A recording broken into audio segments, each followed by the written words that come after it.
अच्छा जी। आज हमारा लास्ट लेक्चर है।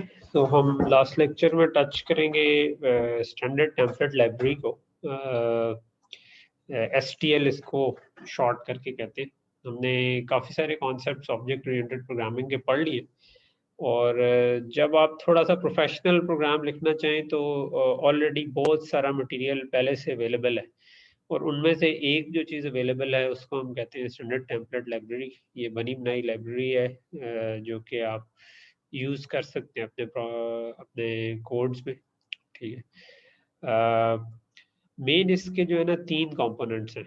एक है एल्गोरिदम्स, कंटेनर्स और आइटरेटर्स। और मैंने इसको आज के लेक्चर को इस तरीके से बनाया है कि हम हर एक की एग्जांपल एक एक दो दो एग्जांपल्स करते जाएं ताकि आपको हर एक का थोड़ा सा कॉन्सेप्ट समझ आ जाए। जो एल्गोरिदम्स हैं वो बेसिकली जो जनरल हमारे ब्लड से एल्गोरिदम्स हैं, जिस तरह हम किसी एरे में से या लिंक लिस्ट में से चीज़ों को फाइंड करना चाहते हैं, काउंट करना चाहते हैं, सर्च करना चाहते हैं, सॉर्ट करना चाहते हैं, इस किस्म की चीज़ों को उन्होंने ऑलरेडी इम्प्लीमेंट करके रखा हुआ है ताकि हमें खुद से इसका कोड ना लिखना पड़े। और टिपिकली बेहतर होता है कि यही कोड लिख लिया यूज़ कर लिया जाए, बिकॉज ये थोड़ा सा अमूमन एफिशिएंट भी होता है हमारे लिखे हुए कोड से।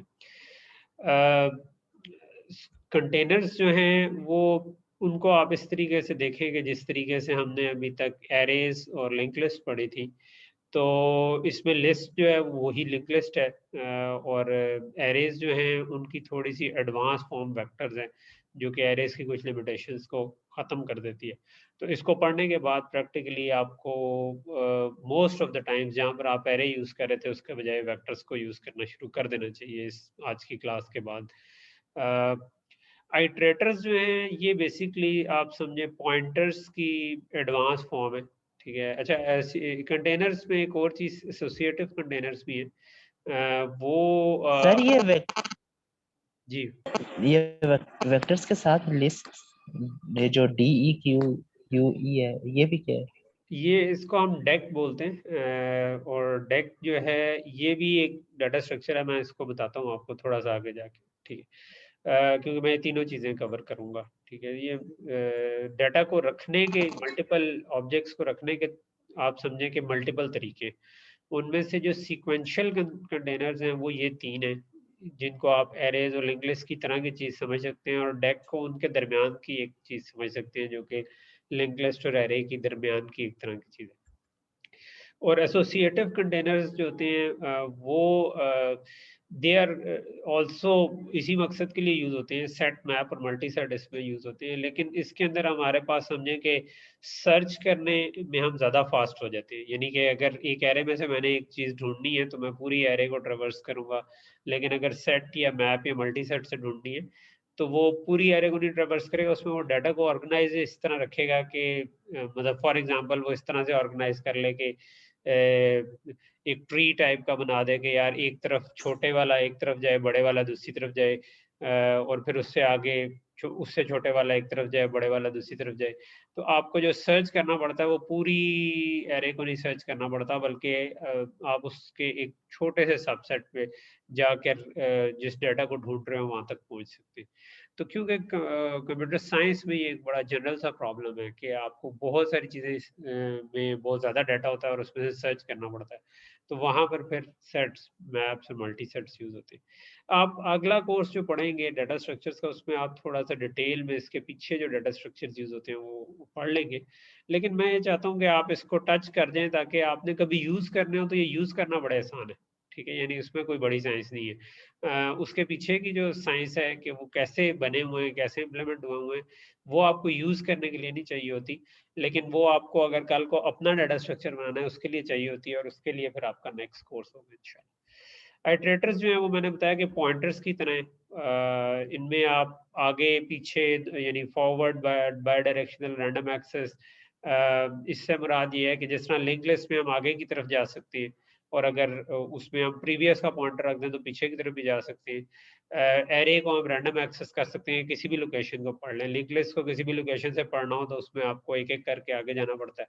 तो ये डिफरेंट टाइप के आइटरेटर्स हैं जो कि पॉइंटर की तरह का काम करते हैं। फायदा इनका ये है कि आप अगर पॉइंटर के बजाय आइटरेटर यूज कर रहे होंगे तो आइटरेटर को खुद ही पता होगा कि फॉर एग्जांपल मैंने अगर आइटरेटर को प्लस प्लस किया है, तो अगर एरे है तो उसको पता है कि हाँ भाई पॉइंटर के अंदर इतना ऐड करना है। लेकिन लिंक लिस्ट है तो उसमें तो अगली एंट्री किसी और जगह पे पड़ी होगी मेमोरी में। तो लेकिन आइटरेटर प्लस प्लस करूंगा तो वो ऑटोमेटिकली वो लिंक लिस्ट में भी प्लस प्लस हो जाएगा, बिकॉज उसे पता है कि इस केस में मुझे नेक्स्ट पॉइंटर जो है ना वो नेक्स्ट का पॉइंटर देखना है अपने डाटा स्ट्रक्चर में और उधर चले जाना है। तो एक तरह से हमने स्टैंडर्डाइज कर दिया उसको इस्तेमाल। So let me start with algorithms. इस वाले पार्ट से स्टार्ट हो जाते हैं और let's just do this thing के पहले हम एरेज के ऊपर ये एल्गोरिथम्स अप्लाई करते हैं और उसके बाद हम बाकी कंटेनर्स पे भी ये इसी तरह अप्लाई हो जाते हैं। So I just come to the code. ये वाली फाइल मैं आपसे शेयर कर लूँगा। ये it's a very good resource कि जिसमें आपको तकरीबन हर तरह की एक एक एग्जांपल इम्प्लीमेंट हुई मिल जाएगी। ये 2 फाइलें होंगी, अगर हम एंड तक दोनों तक पहुंच गए तो बहुत ही अच्छी बात है। So let's come to the algorithms example first. इस वक्त मैंने सब कमेंट किया हुआ, तो मैंने हर एक का एक एक फंक्शन बनाया हुआ, ठीक है। तो let's start with find example, जो सबसे सिंपल सी एग्जांपल है। सो अगर आपने फाइंड करना है, फॉर एग्जांपल ये एक एरे है जिसमें आपने डाटा रखा हुआ है कुछ, और मैं उसमें से फाइंड करना चाहता हूँ कि फॉर एग्जांपल उसमें 33 एग्जिस्ट करता है कि नहीं, ठीक है। तो आप अगर हैश इंक्लूड एल्गोरिथम करेंगे तो ये STL के एल्गोरिथम वाले फंक्शंस आपको एक्सेसिबल हो जाएंगी, और उनमें से पहला फंक्शन फाइंड का है।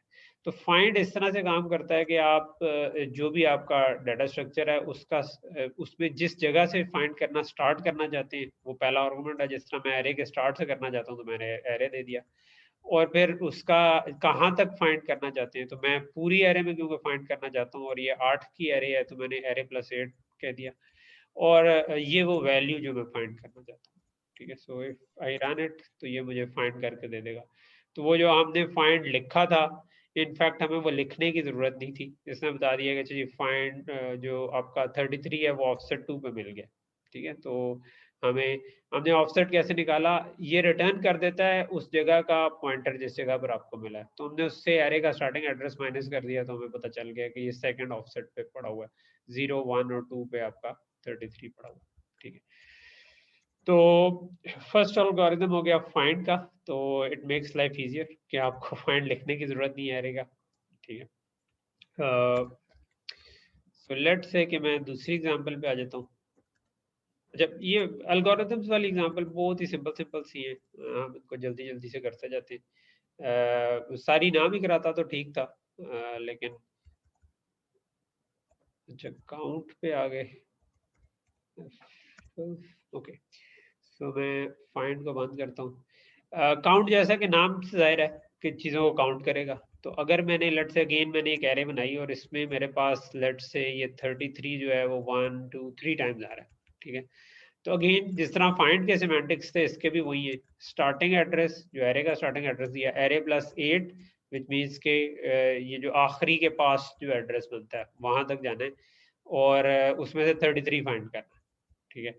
तो काउंट जो है वो उसको फाइंड नहीं करेगा बल्कि काउंट कर लेगा कि कितनी दफा आता है, ठीक है। तो अगर मैं इसको रन करूं तो सर ये इसने मुझे क्या बिल्ट किया। इन फंक्शन है। जी जी, ये स्टैंडर्ड टेम्पलेट लाइब्रेरी का पार्ट है जो कि आपके इंस्टॉलेशन के साथ ही इंस्टॉल हो जाती है। All you need to do is कि आपको हैश इंक्लूड एल्गोरिथम करना पड़ेगा, ठीक है। तो उसके बाद आप count find use. Okay sir. Okay, so so ये काउंट हो गया। काउंट जो है उसने काउंट कर दिया। लेट्स से कि इसके बजाय सर मैं ये एक दफा इसने हमने अरे दिया है, दूसरी दफा अरे प्लस 8 लिखा है क्योंकि 8 एलिमेंट्स है। जी जी, ये मैंने बताया कि स्टार्ट कहाँ से करना है और कहाँ तक जाना है, ठीक है। फॉर एग्जाम्पल मैंने ओके सर। 33 फाइंड करना होता, लेकिन मैं पूरी एरे में नहीं फाइंड करना चाहता। मैं कहता हूँ कि पहले 4 में कितनी दफा आया, ठीक है। तो मैं इसको कहता यार एरे प्लस 4 कर दो। तो अब अगर मैं इसको रन करता तो मुझे कहता 2 दफा आया, ठीक है। अगर एरे प्लस 8 किया है तो इसने पूरी एरे में से जिधर तक मैं फाइंड करना चाह रहा था इसने फाइंड किया, तो उसमें 3। ओके तो ये ओके हमारे सर। पास काउंट में प्रोविजन है कि आपने कितने आपका जो भी डाटा स्ट्रक्चर है उसमें कहाँ तक फाइंड करना है। अच्छा, ये जो काउंट फाइंड वगैरह हैं, ये सिर्फ एरे पर नहीं चलते, ये मैंने अभी आपको आगे कंटेनर्स नहीं बताया, उन पे भी इसी तरह चल जाएंगे। ठीक है, तो ये इनकी ब्यूटी है कि आप जिस मर्जी उसके ऊपर चला दें। ठीक, ओके। सो अगला जो है वो है सॉर्ट। अगेन हमने सॉर्ट का, आपको याद होगा कि एक पूरा फंक्शन लिखा था और उसके पीछे वो कहते हैं काफी टाइम लगा था, हमें पूरी क्लास लग गई थी। ठीक है, तो वो भी अगर आपने करना हो तो आप हैश इंक्लूड एल्गोरिथम करके अगर सॉर्ट का फंक्शन कॉल करते तो ऑटोमेटिकली हो जाना था। ठीक है, तो ये वाली एग्जांपल सॉर्ट की है। लेट्स से कि मेरे पास किधर गया, काउंट को मैं कमेंट करता हूँ और सॉर्ट को अनकमेंट करता हूँ। ठीक है, और इस पे आ जाते हैं। तो क्या किया मैंने, अगेन एक एरे, मैंने उसको कह दिया सॉर्ट। ठीक है, अच्छा मजे की क्यों ये चल जाता है सर पे कि हमने लास्ट क्लास में टेम्पलेट्स पढ़े थे, राइट? और टेम्पलेट्स में हमने क्या कहा था कि हम इस तरीके से लिख सकते हैं टेम्पलेट बना के चीज के, उसको कोई भी डाटा टाइप दे दो तो वो चल जाए। इस वजह से ये इस किस्म के फंक्शन है कि जो हर एक पे चल जाते हैं, क्योंकि ये टेम्पलेट्स के सर थ्रू। ये ठीक है, हमें हमें टेम्पलेट तो नहीं यूज करने पड़ेंगे इसके लिए? हमें नहीं यूज करने पड़ेंगे, ये खुद टेम्पलेट्स को यूज करके बने हुए ओके हैं, तो हम इसको इस्तेमाल कर सकते हैं। ठीक है, ओके सर। ये चीज। तो अब मैं अगर सॉर्ट करना चाहूँ तो हमने ये किया, एक एरे ली, उसको सॉर्ट किया और प्रिंट कर दिया। ठीक है, ये सिंपल जो प्रिंट एरे का है। तो अगर मैं देखूं अभी ये अनसॉर्टेड है, लेकिन सॉर्ट कॉल करूंगा तो ये असेंडिंग ऑर्डर में सॉर्ट हो जाएगी, यानी कि सबसे पहले सबसे छोटा नंबर, उसके बाद उससे बड़ा नंबर, उसके बाद उससे बड़ा एंड सो ऑन। ठीक है, माइनस वाले छोटे हैं तो -30 सबसे छोटा, -17 उससे बड़ा, फिर 0/2 एंड सो ऑन। ठीक, अच्छा व्हाट अबाउट कि मैं इसको डिसेंडिंग ऑर्डर में सॉर्ट करना चाहता हूँ। ठीक है, अगर मैं इसको डिसेंडिंग ऑर्डर में सॉर्ट करना चाहूंगा ना, तो मैं इसको एक तीसरी इनपुट दे सकता हूँ, जिसको मैंने इसको कह दिया कि यार ग्रेटर चेक करो ओवर इंट्स। ठीक है, तो ये बाय डिफॉल्ट वो लेस चेक कर रहा था ग्रेटर के बजाय। ठीक है, तो लेस के हिसाब से उसने असेंडिंग ऑर्डर में सॉर्ट कर दिया। अगर मैं ग्रेटर पे करूंगा तो यही चीज डिसेंडिंग ऑर्डर में सॉर्ट हो जाएगी, यानी अब सबसे बड़ा सबसे पहले आया, उसके बाद उससे छोटा, उससे छोटा, उससे छोटा एंड सो ऑन। ठीक है, और मजे की बात यह है कि अगर एरे के जो है मेरे पास अगर स्ट्रिंग्स की भी होती है उसको भी सॉर्ट कर देता, क्योंकि ग्रेटर देन लेस देन जो है वो स्ट्रिंग्स पे भी काम करता है, राइट? स्ट्रिंग्स के ऊपर भी हमने देखा था कि वो अल्फाबेटिकली उन्हें सॉर्ट कर देता है जो कम ज्यादा है। तो तो ये इस तरह काम करता है। ये जो हमने पास किया ना चीज, इसको ये भी एक बना बनाया फंक्शन ऑब्जेक्ट हम इसको कहते हैं। ठीक है, ये होता क्या फंक्शन ऑब्जेक्ट, ये कुछ बने बनाए हैं, जिस तरह ग्रेटर है, लेस है, कुछ और भी है। बुक में एक पूरा टेबल है जिसमें लिखे हुए हैं कि कौन कौन से हैं, जो इफ एल्स मतलब लॉजिकल ऑपरेशन के हिसाब से भी कुछ बने हुए हैं, और ऐड मल्टीप्लाई के भी कुछ बने हुए हैं मेरा ख्याल है। तो ये ग्रेटर जो है उनमें से एक है। फंक्शन ऑब्जेक्ट हम इसको कहते हैं C++ में, कि हम ना एक एक क्लास बना देते हैं जिसके अंदर और कुछ भी नहीं होता, एक फंक्शन होता है। जिस तरह ये वाला जो होगा ना, इसके पीछे असल में एक फंक्शन लिखा होगा ग्रेटर का। ठीक है, और वो फंक्शन एक क्लास का पार्ट होगा, लेकिन क्लास के अंदर ये जो ऑपरेटर है ना, ये जो गोल ब्रैकेट्स हैं, इसको ओवरलोड किया होगा बस। ठीक है, ये अगर आप कर देंगे तो मतलब ये बना बनाया है, हमें खुद से करने की जरूरत नहीं है, ये मैं सिर्फ बता रहा हूँ कि फंक्शन ऑब्जेक्ट्स क्या है। अभी हम थोड़ा आगे जाके एक एग्जांपल करेंगे जिसमें हम अपनी फंक्शन ऑब्जेक्ट भी बना देंगे। ठीक है, तो उसमें कोई बड़ी साइंस नहीं है, आपने सिंपल एक फंक्शन लिखना है जिसमें आपने ये वाला ऑपरेटर कह लें कि ओवरलोड कर देना है। क्लास का नाम लेट से ग्रेटर हो और उसके अंदर ये वाला ओवरलोड हो, तो इसका मतलब क्या होगा कि ये जो मैंने पास किया है ये एक तरह का कंस्ट्रक्टर कॉल हो रहा है, और उसमें से फंक्शन हम क्लास का जो है वो ये वाला फंक्शन कॉल कर। तो ये वाला फंक्शन हमने इसको पास कर दिया, हमने कहा कि इस फंक्शन के थ्रू सॉर्ट करो, बजाय बाय डिफॉल्ट करने के लेस के बजाय ग्रेटर से सॉर्ट करो, तो ये असेंडिंग ऑर्डर में सॉर्ट। ओके, सो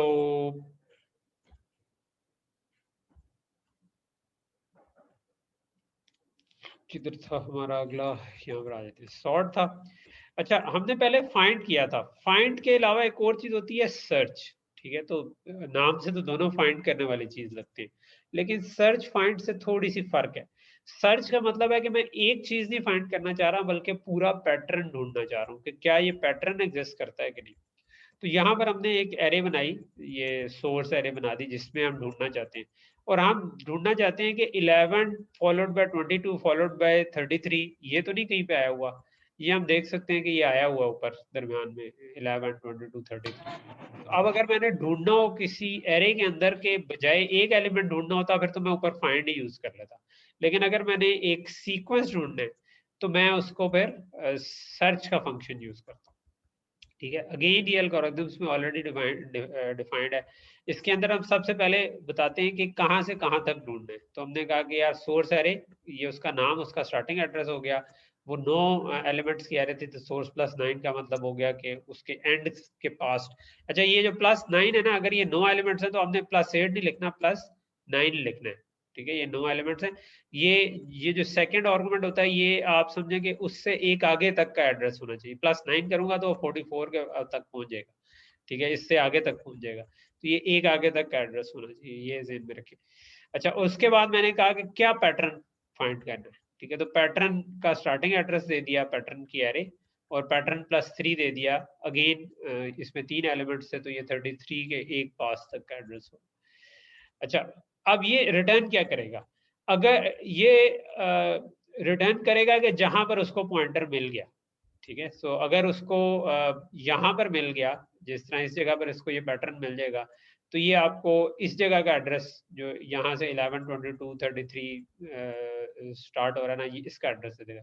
और अगर ना मिला तो पॉइंटर इंक्रीमेंट होता हुआ आखिर एंड तक पहुंच जाएगा। ठीक है, तो हम चेक कर सकते हैं कि यार अगर तो पॉइंटर एंड तक पहुंच गया, यानी pointer is equal to source plus 9, तो इसका मतलब हमें नहीं मिला।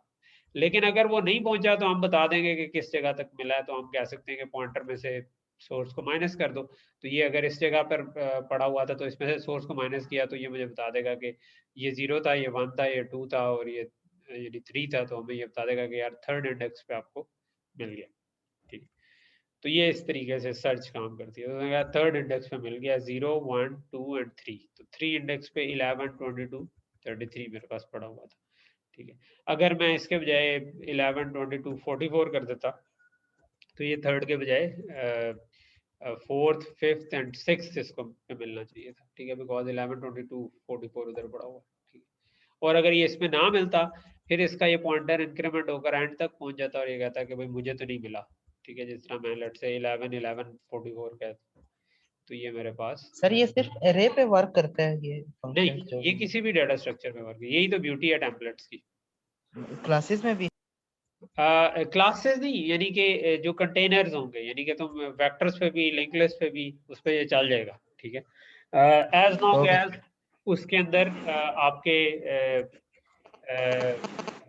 आपके वो फंक्शंस हों जो कि इसको सर्च को चाहिए। ठीक है, जिस तरह एरे के अंदर ये ऑलरेडी एग्जिस्ट करते हैं कि ये एक एक करके आगे जा सकता है।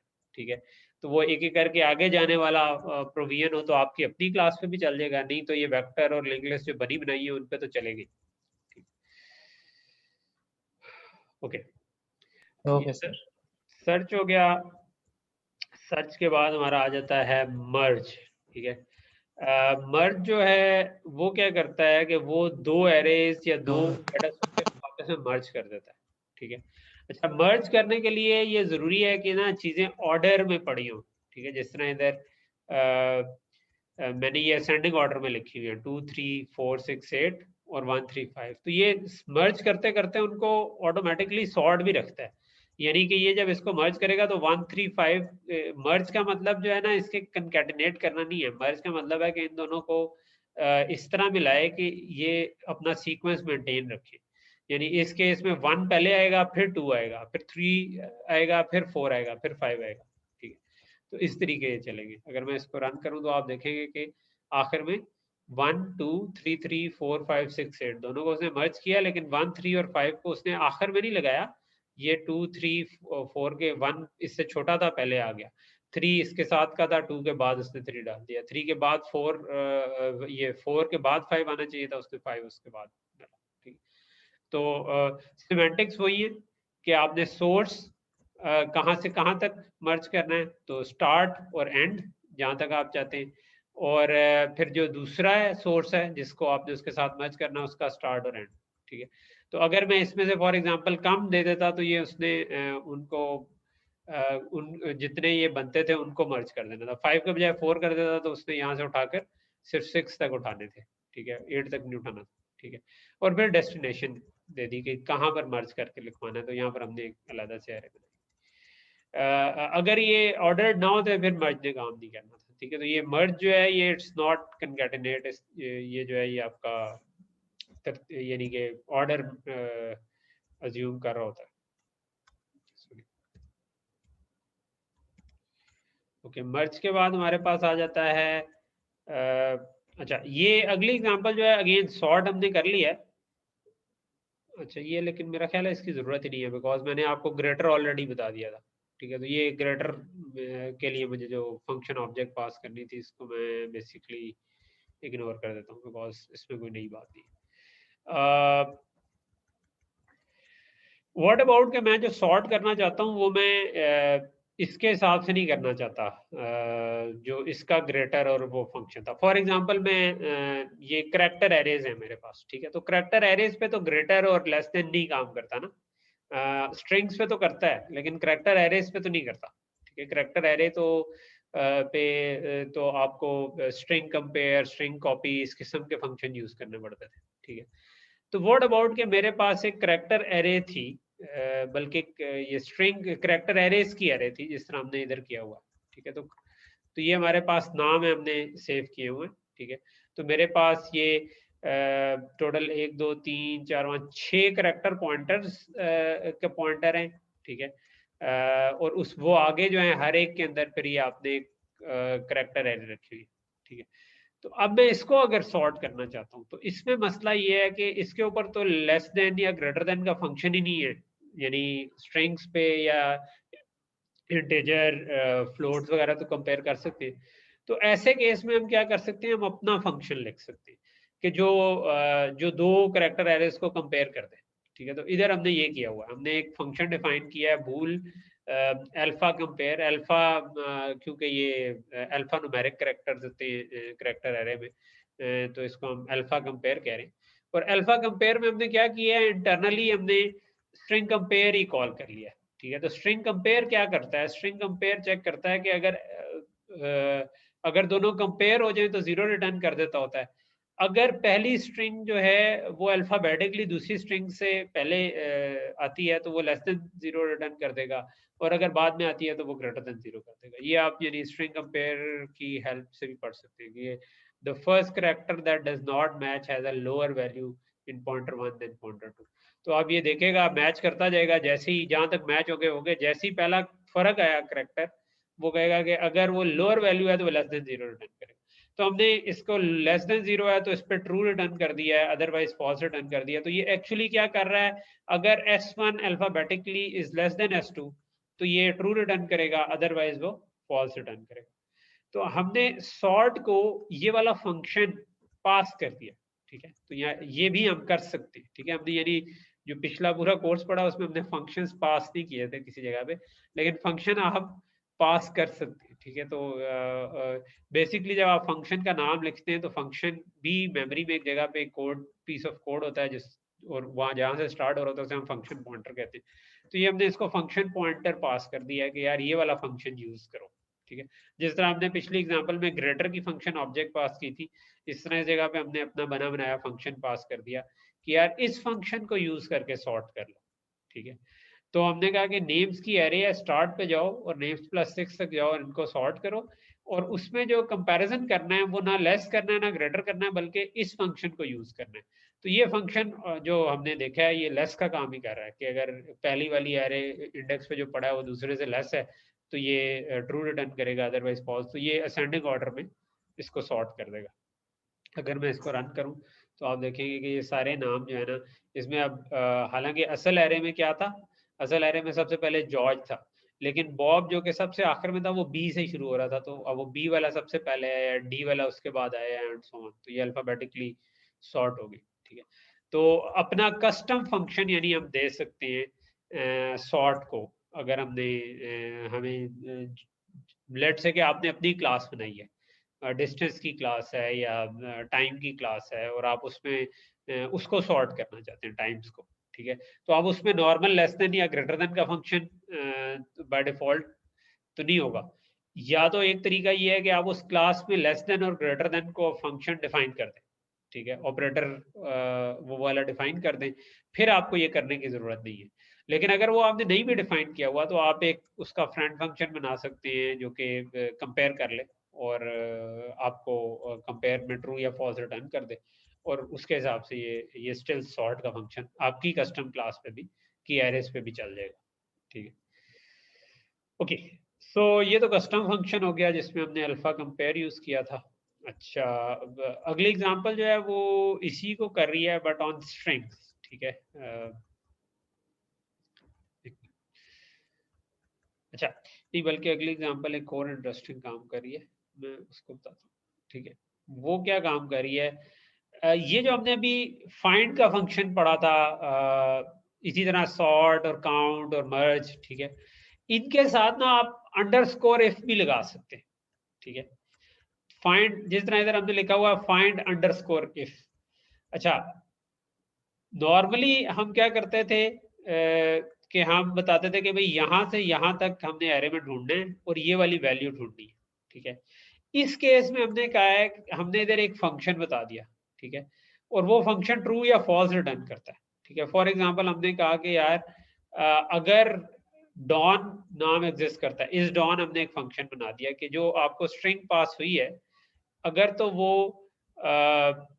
डॉन के बराबर है, ठीक है। अभी हमने करेक्टर एरे नहीं बनाई बल्कि स्ट्रिंग बनाई है, तो स्ट्रिंग में स्ट्रिंग कंपेयर की जरूरत नहीं होती बल्कि इक्वल इक्वल टू भी चल जाता है। तो हमने कहा कि अगर तो नाम आपका डॉन के इक्वल है तो उसी को रिटर्न कर दो, यानी कि अगर वो ट्रू होगा तो ट्रू रिटर्न हो जाएगा, फॉल्स होगा तो फॉल्स रिटर्न कर देगा। तो अब ये जो फाइंड कर रहा है ना, ये फाइंड कर रहा है अगर ये अब ये ट्रू फॉल्स के ऊपर कर रहा है कि यानी ये वाला जो फंक्शन है अगर ये ट्रू रिटर्न करेगा तो वो कहेगा कि ठीक है, मुझे मिल गया। अगर उसने ट्रू रिटर्न ना किया तो ये कहेगा मुझे नहीं मिला, ठीक है। तो अंडरस्कोर इफ को आप एक फंक्शन पास कर सकते हैं अगर अंडरस्कोर इफ साथ लगा दें, और वो तभी वो उस पर अप्लाई करेगा फाइंड अगर उसको वो वाली चीज मिली। तो ये एक एक करके जाएगा, इसको अगर डॉन मिला तो ये कह देगा कि डॉन मिल गया। जिस तरह अभी डॉन एग्जिस्ट नहीं करता, इधर डी ओ डबल एन तो पड़ा हुआ है, डी ओ एन नहीं पड़ा हुआ, तो अगर मैं इसको रन करूं तो यू कैन सी कि ये कह रहा है कि ये लिस्ट में नहीं है बिकॉज ये पूरी नेम प्लस 5 तक चला गया, इसको कहीं नहीं मिला। लेकिन अगर इसका नाम सिंपल डॉन होता तो अब इसने चल जाना था, ठीक है, कि एलिमेंट नंबर 2 पे ये पड़ा हुआ था, 0 1 एंड 2, ठीक है। तो आप ये भी कर सकते हैं कि फाइंड कंडीशनली भी चेक कर सकते हैं, और ये अंडरस्कोर इफ जो है ना ये फाइंड के अलावा भी यानी और फंक्शंस में भी लग जाता है। आई थिंक ऑलमोस्ट सारों में लग जाएगा, यानी कि आप सॉर्ट करते हुए भी ये कर सकते हैं और काउंट करते हुए भी ये कर सकते हैं कि काउंट अंडरस्कोर इफ, ठीक है। तो उसमें भी आप अपनी मर्जी का फंक्शन दे सकते हैं जो ट्रू फॉल्स रिटर्न करे, ठीक है। ओके, सो ये तो हो गया हमारा काउंट की अंडरस्कोर इफ लगाने की एग्जांपल्स, ठीक है। फिर आपका फॉर ईच की एग्जांपल आ जाती है, ठीक है। अच्छा, फॉर ईच क्या चीज है? फॉर ईच क्या करता है कि जो जिस तरह हमने एरे के ऊपर पूरा एक फॉर लूप लगाते थे और फिर फॉर जाकर हर एलिमेंट पे जाके कुछ करना होता था, इसी तरह आप एरे हो गई, लिंक लिस्ट हो गई, कोई भी चीज हो गई जिसमें आप एक एक करके हर जगह पर जाना चाहते हैं, तो उसको उसका भी एक बना बनाया एक फंक्शन भी दिया हुआ है फॉर ईच का, ठीक है। तो मैं अगर कहूँ कि यार ये जो इंचेस की लेट से मेरे पास एरे है, ठीक है, तो मैंने इसको क्या किया, मैंने एक फंक्शन बनाया जो कि इसको 2.54 से मल्टीप्लाई कर देता है। तो इंच को जब आप 2.54 से मल्टीप्लाई करें ना तो सेंटीमीटर आ जाते हैं, ठीक है। तो हमने क्या किया कि हमने कहा कि यार एरे के हर एलिमेंट पे जाओ from inches two inches plus 5, क्योंकि 5 की एरे थी हमारी, और उधर ये वाला फंक्शन अप्लाई कर दो। तो ये फॉर ईच जो है ना सिंपल एक लाइन में पूरी एरे के ऊपर वो काम कर देगा जो कि हम करना चाह रहे हैं, ठीक है। तो ये भी काफी नीट सा काम हो जाता है कि आप अपने किसी भी डाटा स्ट्रक्चर के हर एलिमेंट पे जाकर अगर कुछ करना चाह रहे हैं तो ये हर एलिमेंट पे गया और उसने उसको सेंटीमीटर में कन्वर्ट करके स्क्रीन के ऊपर प्रिंट कर दिया, ठीक है।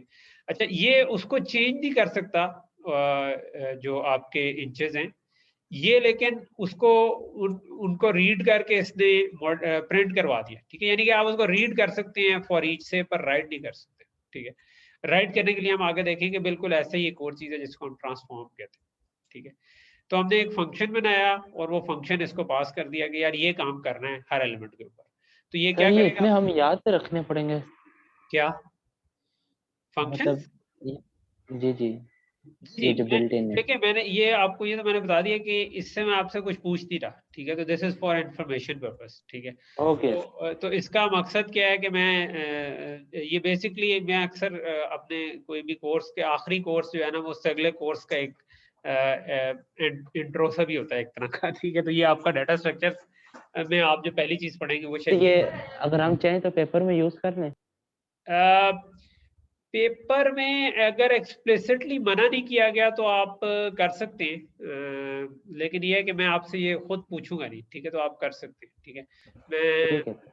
ना करने हुआ तो मैं बता दूंगा, ठीक है। मैं आपको कम्युनिकेट कर दूंगा कि यार ये नहीं करना यूज, लेकिन क्योंकि हो सकता है मैं आपको चाह रहा हूँ कि ये आप खुद करें, लेकिन मैं ये आपको जस्ट चाहता हूँ कि आप एक तो इससे थोड़ा सा यूज टू हो जाए। ये फाइल आपके पास होगी, just play around with it, एक एक करके हर फंक्शन को जाएं, उसको पढ़ें, उसको चलाएं।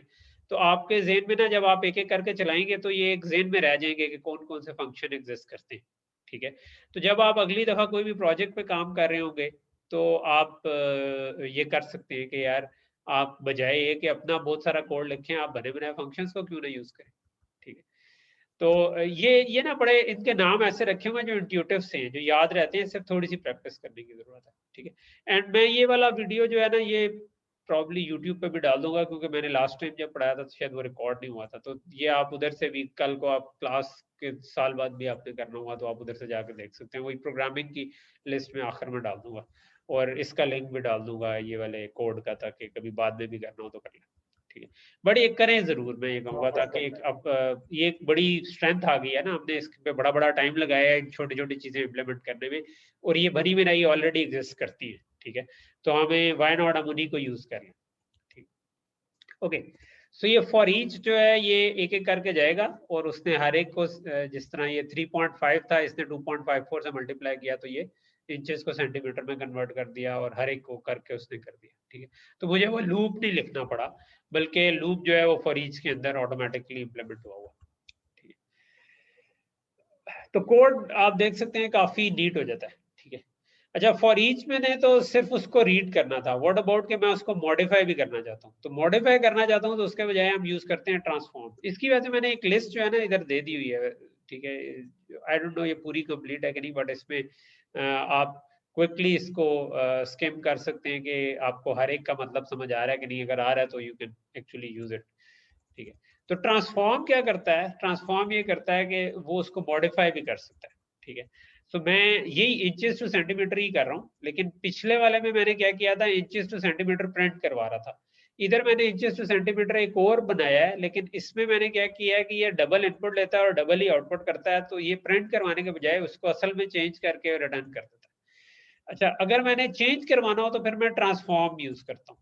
ट्रांसफॉर्म में आप बताते हैं कि कहाँ से स्टार्ट करना है, कहाँ तक जाना है और रिजल्ट को कहाँ लिखवाना है। अच्छा, मैं चाहूँ तो सेम जगह पर भी लिखवा सकता हूँ, यानी कि मैं इंचेस ही इधर दे दूं तो वो उसको मॉडिफाई करके इंचेस में ही लिखवा देगा। इस केस में मैंने वैसे एक अलग एरे दी हुई है जिसमें हम रिजल्ट लिखवा रहे हैं, ठीक है। तो ये आप अलग एरे पे लिखवाना चाहें अलग पे लिखवा दें, उसी पे लिखवाना चाहें उसी पे लिखवा दें। अगेन मैंने इसको ये फंक्शन पास किया है जो कि मैंने खुद ही लिखा हुआ है, जो इंचेस टू सेंटीमीटर कन्वर्ट कर रहा है, ठीक है। और वो रिटर्न कर देगा। अच्छा, इसमें फिर आपको ऐसा फंक्शन देना है जो कि जो टाइप इनपुट जा रही है ना, जिस तरह इधर ये डबल्स किया रहे थे, डबल इनपुट आ रहा है, ठीक है। तो ये इनपुट डबल रह रहा है तो उस फंक्शन को डबल ही रिटर्न करना चाहिए ताकि वो उसको मॉडिफाई कर सके, क्योंकि ट्रांसफॉर्म जो है वो इधर ये इंचेस को इसको देगा और रिटर्न में जो वैल्यू आएगी सेंटीमीटर की वो भी डबल होगी, वो फिर सेंटीमीटर के जीरो पर लिखवा देगा, ठीक है। एंड इसी तरह वो हर एक पे जाएगा, हर एक एक एलिमेंट पे जाकर उसको ट्रांसफॉर्म कर देगा। तो इस एग्जांपल में हमने इंचेस को ट्रांसफॉर्म करके रिजल्ट सेंटीमीटर्स में लिखवा दिया है और सेंटीमीटर्स को आखिर में हमने प्रिंट करवा दिया। तो अगेन रिजल्ट वही आएगा जो पिछली दफा आया था, यानी प्रिंट वही आएगा। ये हमने इसमें जो इन टू सी एम लिखा था, जी इंच टू, जी। ये फंक्शन है मतलब, ये बिल्ट इन नहीं है ना, ये तो हमने खुद नहीं बनाया। नहीं, ये हमने खुद पास किया ना, ये फंक्शन है, ये नीचे लिखा हुआ है सामने, ठीक है। ये 3 लाइनों का फंक्शन ओ, है, ठीक है, जिसमें हमने क्या किया है कि इंचेस को इसने 2.5 बस एक लूप लगा दिया और उसमें ये इशारों पे अप्लाई कर दिया हर एक एलिमेंट पे। हाँ, ट्रांसफॉर्म ने एक एक करके हर एक पे ये अप्लाई कर दिया। ठीक है, फॉर ईच ने भी यही किया था, ट्रांसफॉर्म ने भी यही किया था। फॉर ईच उसको सिर्फ रीड कर सकता था तो उसने उसको ट्रांसफॉर्म करके प्रिंट कर दिया था। हमने ऊपर जो लिखा था उसमें हमने प्रिंट करवाया हुआ था। ये वाला जो पहले लिखा था वो रिटर्न कुछ नहीं कर रहा था। ट्रांसफॉर्म में हमने क्या किया, हमने कहा कि ये रिटर्न करेगा उसी टाइप की ऑब्जेक्ट। ठीक है, ये क्योंकि टॉय एग्जांपल्स हैं, आप असल में लिख रहे हो तो प्रॉबेबली ये काफी कॉम्प्लेक्स फंक्शन भी हो सकता है जो काफी बड़ी ट्रांसफॉर्मेशन कर दे। और यहाँ पर आप डबल के बजाय इसको टेम्पलेट बेस भी बना सकते हैं ताकि आप कल को इधर कोई भी क्लास पास करें तो वो उस क्लास के हिसाब से चल जाए। ठीक है, तो ये अब आपके उस पर है। लेकिन ये जो आज हमारा ना, हम सारी आज जो करना है वो बहुत बड़ी एग्जांपल्स नहीं है। I just want to show you the power of everything कि ये क्या क्या कर सकता है। ठीक है, तो आप वो इसको यूज जो है वो फिर आपने करना है जब आप असल में कर रहे हो। ठीक, ओके, सो ये हमारी काइंड ऑफ ये लेफ्ट साइड वाली चीजें, एल्गोरिदम्स को हमने टच कर दिया मोस्टली। अब हम आ जाते हैं कंटेनर्स पे। ठीक है, सो कंटेनर्स जो है ना वो क्या चीज है। ठीक है,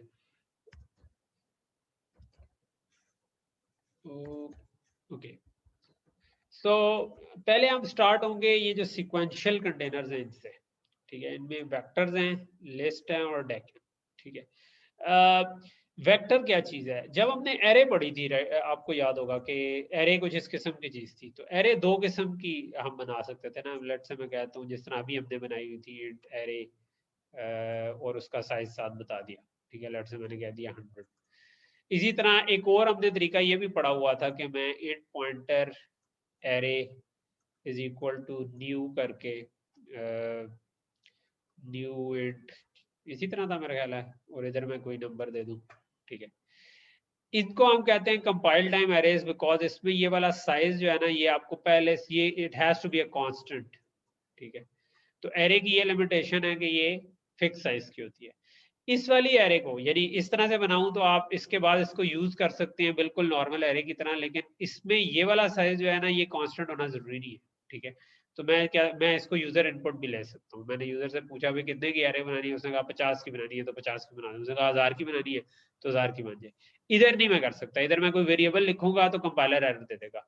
इधर मैं वेरिएबल डाल सकता हूँ। ठीक है, तो इनको हम कहते हैं रन टाइम एरेस या डायनामिक एरेस। ठीक है, लेकिन स्टिल सर उसमें जी जी बोले। ओके सर, सही है सर। ठीक है, लेकिन दोनों केस में प्रॉब्लम क्या है कि अगर मैंने इसको यूजर से इनपुट लेके, फॉर एग्जांपल मैं अच्छा ये मेरा 1 मिनट से कम रह गया, आई जस्ट एंड दिस और मैं दोबारा मीटिंग स्टार्ट करता हूँ तो आप दोबारा ज्वाइन कर लें।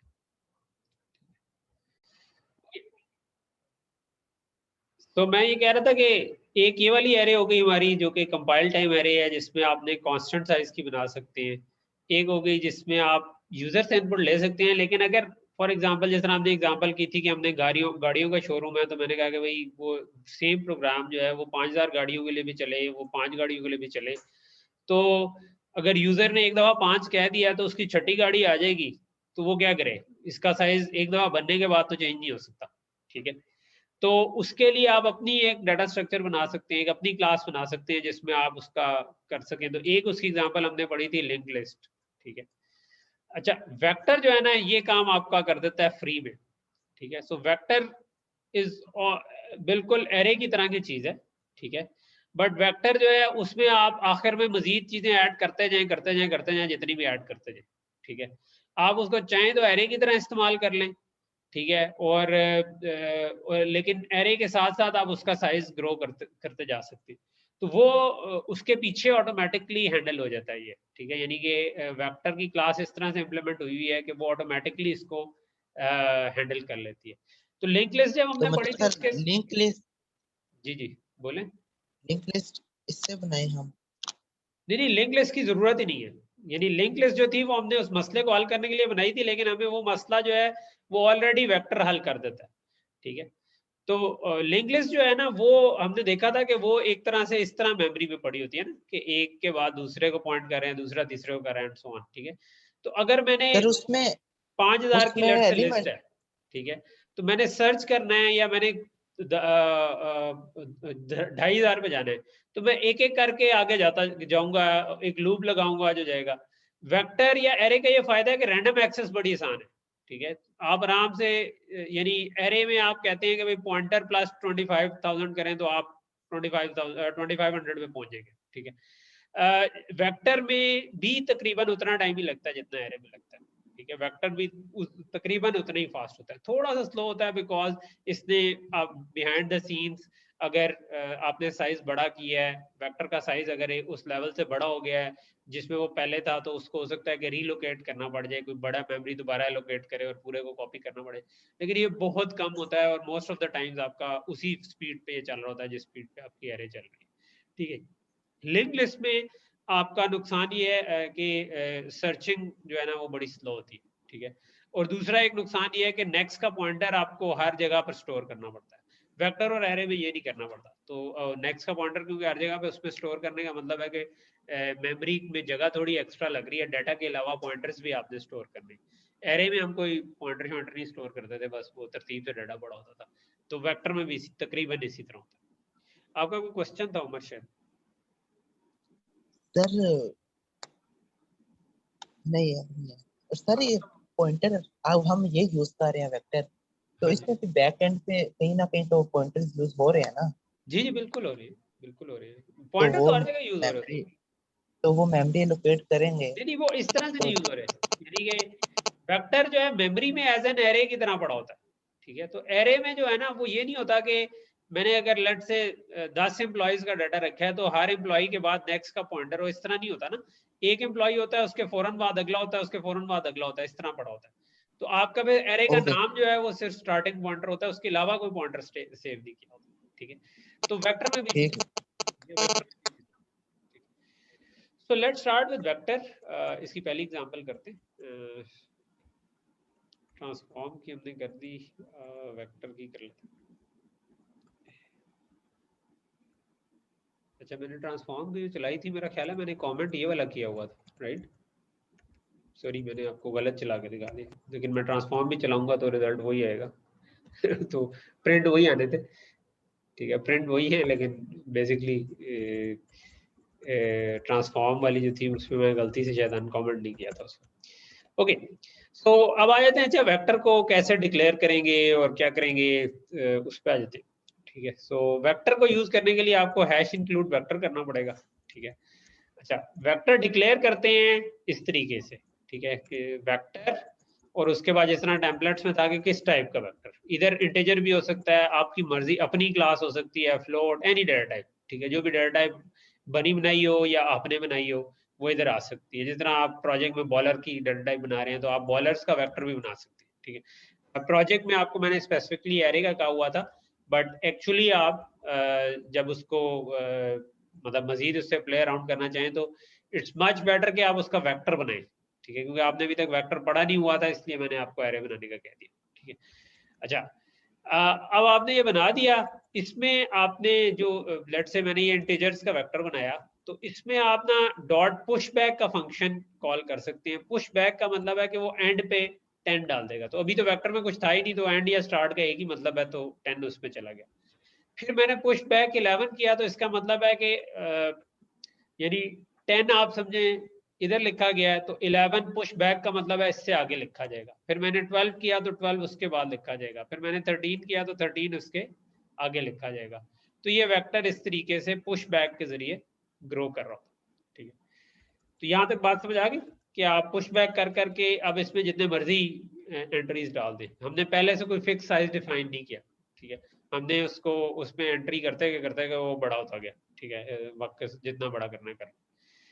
अच्छा, सर ये पुश बैक, जी सॉरी, पुश बैक जी जी, पुश बैक, ये आपको ये नाम याद रखना पड़ेगा, पुश बैक, पुश फ्रंट, ये ध्यान में रखें। ये बिल्ट इन है, बिल्ट हाँ, इन। ये बिल्ट इन है, बिल्ट इन है, वेक्टर के साथ ये बिल्ट इन है, ठीक है।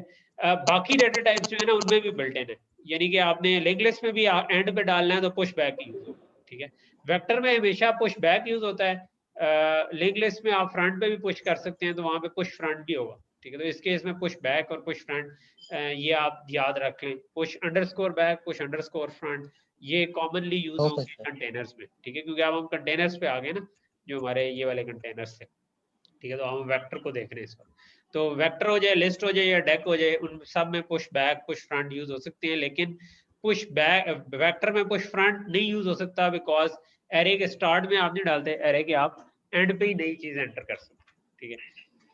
अच्छा, जब आपने एक दफा एंटर कर लिए तो उसके बाद आप इसको बिल्कुल एरे की तरह भी यूज कर सकते हैं। जिस तरह हमने ये किया हुआ ना कि मैंने 10, 11, 12, 13 लिखवाया था, लेकिन मैं जहां पर 10 लिखा हुआ था उधर जाके 10 के बजाय 20 लिखवा दूं, ठीक है। इसी तरह जहां पर मैंने 13 लिखवाया हुआ था उसके बजाय 23 लिखवा दूं, तो ये बिल्कुल वही है जो आपके स्क्वायर ब्रैकेट्स हैं, आप इसके थ्रू भी एक्सेस कर सकते हैं, और आप उसको प्रिंट भी उसी तरह करा सकते हैं एरे की तरह, ठीक है। इधर एक और फंक्शन यूज हो रहा है डॉट साइज, ठीक है। ये भी बड़ा यूजफुल फंक्शन है, बजाय इसके कि आप कोई हैश डिफाइन जिस तरह हमने किया हुआ था उसमें, उसके बजाय आप वेक्टर का जो भी नाम रखा था डॉट साइज करेंगे तो वो आपको बता देगा क्या साइज है। तो आपके जो लूप्स वेक्टर पे लगते हैं उनमें आप अमूमन डॉट साइज करके उसके ऊपर लूप लगाते हैं। तो इसको अगर मैं रन करूं तो आप देख सकते हैं कि आपके पास 10, 11, 12, 13 पहले थे, फिर हमने 10 को 20 से रिप्लेस किया, 13 को 23 से रिप्लेस कर दिया, तो ये आपके पास आ गया, ठीक है। ओके, सो ये तो बिल्कुल बेसिक फंक्शन थे, दो फंक्शन हमने देख लिए, पुश बैक और साइज, ठीक है। पुश बैक का मतलब आखिर में डाल दो वैल्यू, और साइज का मतलब है कि वेक्टर का जो भी करंट साइज है वो बता दो। अब अगर हमने 4 दफा पुश बैक किया हुआ था तो इसका साइज 4 होगा, ठीक है। और स्क्वायर ब्रैकेट के थ्रू हम एग्जिस्टिंग वैल्यूज को एक्सेस कर सकते हैं, ठीक।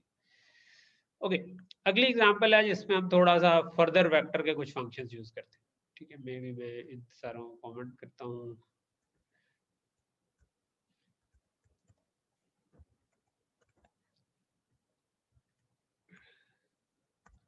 ओके, सो हमने क्या किया, यहाँ पर आप देखें कि हमने एक एरे बनाई डबल्स की, ठीक है, जिस तरह नॉर्मल हम एरे बनाते हैं, ठीक है। तो ये अब आपको पहली चीज ये एग्जांपल बता रही है कि वेक्टर को आप एरे से भी इनिशियलाइज कर सकते हैं, कि वेक्टर आपने बनाया है एक डबल का, अगर आप जिस तरह इसके अंदर एक कंस्ट्रक्टर एग्जिस्ट करता है जिसमें आप एरे का स्टार्टिंग एड्रेस और एरे का एंडिंग एड्रेस दें, तो ये उससे इनिशियलाइज करते हैं, ठीक है। तो you can make a vector जो कि एक जिसके अंदर एरे ऑटोमेटिकली कॉपी हो जाए, ठीक है। फिर हमने एक और वेक्टर बनाया है जिसमें हमने सिंपली एक नंबर पास कर दिया। अगर आप एक नंबर पास कर देंगे तो ये इस साइज का वेक्टर बना देगा, ठीक है। तो ये वेक्टर जो था ये भी 4 का बनेगा, बिकॉज हमने इसको 4 की एरे पास किया, स्टार्टिंग एड्रेस और एंडिंग एड्रेस हमने जो है ना वो 4 का पास किया। ये दूसरा वेक्टर बना, इसको हमने सिर्फ 4 कह दिया, इसके अंदर डाटा प्रॉबेबली मेरा ख्याल है 0 से बाय डिफॉल्ट इनिशियलाइज हो जाता है, तो ये 0 से इनिशियलाइज कर देगा 4 वैल्यूज को। I am not really sure, but मेरा ख्याल है कि वेक्टर बाय डिफॉल्ट 0 से इनिशियलाइज कर देता है। ओके, अच्छा, जो फंक्शंस हम दिखाना चाह रहे हैं वो ये नहीं दिखाना चाह रहे थे, ये तो बिल्ट इन कंस्ट्रक्टर्स हैं उसके। इस एग्जांपल में जो फंक्शन हम देखना चाह रहे हैं वो है, एक है स्वैप। स्वैप क्या करता है कि एक वेक्टर को दूसरे से स्वैप कर देगा, यानी वेक्टर 1 में वेक्टर 2 आ जाएगा, वेक्टर 2 में वेक्टर 1 आ जाएगा, ठीक है। तो मैंने क्या किया, मैंने वेक्टर 1 में एरे कॉपी की हुई थी और उसको 2 से स्वैप कर दिया, और उसके बाद मैंने 2 को प्रिंट करवा दिया, ठीक है। अच्छा, प्रिंट करवाने के दो तरीके हो सकते थे, एक वही जो मैंने ऊपर जिस तरह लूप लगाया हुआ था सिंपल, जिस तरह मैं ये एक एरे की तरह प्रिंट करवा सकता था, उसमें भी कोई मसला नहीं है। लेकिन यहाँ पर मैंने एक और तरीके से करवाया हुआ है, ठीक है। मैं वैसे क्या मैंने रहा हूँ, लेकिन ये सारी एग्जांपल जो है आपकी बुक रॉबर्ट लॉ 4 वाली के जो STL वाले चैप्टर्स से, ठीक है। तो you can always go to the book for the same code, ठीक है। तो हम क्या करेंगे कि जब तक वो एम्प्टी नहीं होता, तो डॉट एम्प्टी का फंक्शन बता रहा होता है कि वेक्टर एम्प्टी है कि नहीं। स्टार्ट में इसमें 4 वैल्यूज अभी पड़ी हुई है तो एम्प्टी तो नहीं है। अच्छा, v2 डॉट बैक का मतलब है कि ये उसकी आखिरी वैल्यू जो एंड में पड़ी हुई है वो मुझे बता देगा, ठीक है। तो मैंने वो प्रिंट करवा दी। उसके बाद जिस तरह पुश बैक था उस तरह पॉप बैक भी फंक्शन है। पॉप का मतलब है कि आखिरी वैल्यू बीच में से रिमूव कर दो, ठीक है। तो ये जो हमने किया है, ये एक एक करके हमने उसकी वैल्यू रिमूव कर दी है। तो क्योंकि बैक से कर रहा हूँ तो 4.4 सबसे पहले रिमूव होगा, फिर 3.3, फिर 2.2, फिर 1.1, ठीक है। तो ये मैंने पॉप बैक वेक्टर में हम आखिर में ही पुश बैक भी कर सकते हैं या पॉप बैक कर सकते हैं, ठीक है। पुश फ्रंट और पॉप फ्रंट नहीं कर सकते वेक्टर में, तो ये वाला काम वेक्टर में नहीं हो सकता। रीड हम कर सकते हैं फ्रंट से भी, ठीक है। यानी राइट तो यानी यूं समझे ना कि ये एक जिस तरह ये हमने एरे बनाई थी तो इसी में चल रहा है, तो ये एक तरह की एरे बन गई है। इसके आखिर में जाकर मैं यहाँ पर मजीद एंटर भी करवा सकता हूँ, इससे रिमूव भी कर सकता हूँ, स्टार्ट भी नहीं कर सकता, एंटर रिमूव कर, लिख तो किसी में भी सकता हूँ, लिख पढ़ तो किसी में भी, यानी एरे की नोटेशन से तो मैं कहीं पे भी लिख सकता हूँ, लेकिन ये प्रॉपरली रिमूव करने का मतलब है वो वेक्टर का पार्ट नहीं रहेगा, मेमोरी फ्री हो जाएगी। और ऐड करने का मतलब है कि नई वैल्यू नीचे एक ऐड कर, तो ये वेक्टर में एक्स्ट्रा चीजें जो एरे में नहीं थी, ठीक है। तो ये काम हम कर सकते हैं, ठीक है। ये जो मैंने अभी किया हुआ है, ये एक एक करके आखिर से रीड बैक किया है और उसको प्रिंट करवा दिया है। इसको अगर मैं रन करूं तो आपको वही वैल्यू 4.4, 3.3, 2.2, 1.1 आ जाएगी इन रिवर्स ऑर्डर, बिकॉज एंड से करें, ठीक है। लेकिन आप इसको ऑब्वियसली एरे की तरह प्रिंट भी करवा सकते थे। इसको बात का ये जो मैंने किया, इसको एक लफ्ज यूज होता है डिस्ट्रक्टिव रीड, कि आपने रीड करते हुए साथ साथ उसको डिलीट भी करते गए, तो उसको डिस्ट्रक्टिव रीड भी कहते हैं। तो मैंने इस तरह से रीड किया है कि मैं साथ साथ उसको एम्प्टी भी करता जा रहा हूँ, बट इट्स नॉट नेसेसरी, आप चाहें तो। सर ये डिस्ट्रक्टर वाला कहते हैं? डिस्ट्रक्टिव रीड एक बस लफ्ज है, इसके लिए यूज हो रहा है कि साथ साथ मैं एम्प्टी करता जा रहा हूँ, ठीक है, जो कि जरूरी नहीं था। यानी कि अगर मैं इसको सिर्फ प्रिंट करवाना चाहता तो उसके लिए ये चीज जरूरी नहीं थी, but I wanted to show you these functions, ठीक है। ये जो 3-4 फंक्शंस हैं, स्वैप करने के लिए, एम्प्टी ये बताने के लिए कि एम्प्टी है कि नहीं, डॉट बैक करेंगे तो ये आखिरी एलिमेंट बता देगा, डॉट पॉप बैक करेंगे तो आखिरी को रिमूव कर देगा, ठीक है। तो ये मेरा ख्याल है कि डॉट फ्रंट भी होगा, ठीक है। अच्छा, अच्छी बात ये होती है कि आप ना ये जो फंक्शंस होते हैं, लेट से कि मैं लिखूं v2 और डॉट लगाऊं, तो ये आपको ये सारे फंक्शन बता रहा होगा क्या क्या अवेलेबल है, ठीक है। तो आप ये यूज कर सकते हैं, हम इनमें से। सर ये ग्लोबली मतलब जो हमने यूज नहीं किया वो भी बताता रहेगा? जी जी, ये विजुअल स्टूडियो जो है ना, ये आपको जो भी आप क्लास की ऑब्जेक्ट बनाई हुई है, उस ऑब्जेक्ट के अंदर जितने फंक्शंस अवेलेबल हैं वो आपको बता देता है, ठीक है। तो बेसिकली आप कोड लिख रहे हैं, आपने डॉट लगाया, वो ये ड्रॉप डाउन आ जाता है, आप आधा डेव नहीं लिखेंगे तो वो बताता? आपको, हाँ, डेव मैंने डेव नहीं यूज नहीं बताता? किया, शायद वो भी बताता हूँ, आई डोंट नो, ये तो आप बता सकते हैं, मैं सर तो आप बताते हैं क्या करना होता है? बार डॉट लगाए खुद ही आ जाता है, मैंने कुछ भी नहीं किया। मैंने सिंपल ये किया है कि मैंने v2 डॉट लिखा है, तो उसने आगे ये ड्रॉप डाउन आ गया खुद ही से, ठीक है। तो ये डॉट लगाएं तो ये ऑटोमेटिकली बता देगा कि कहाँ कहाँ पे कौन कौन से फंक्शन है। तो ऑब्वियसली मैं सारे फंक्शन आपको नहीं बताऊंगा, लेकिन आप खुद से इस तरह कर सकते हैं कि जाके देख सकते हैं कि अच्छा यार ऐड क्या काम कर रहा है, प्लान क्या काम कर रहा है, नाम से ही कई दफा आइडिया हो नहीं जाता है ना क्या काम। सर, डेव नहीं बताता, डेव वो बताता है जो हम यूज कर चुके हैं फंक्शन।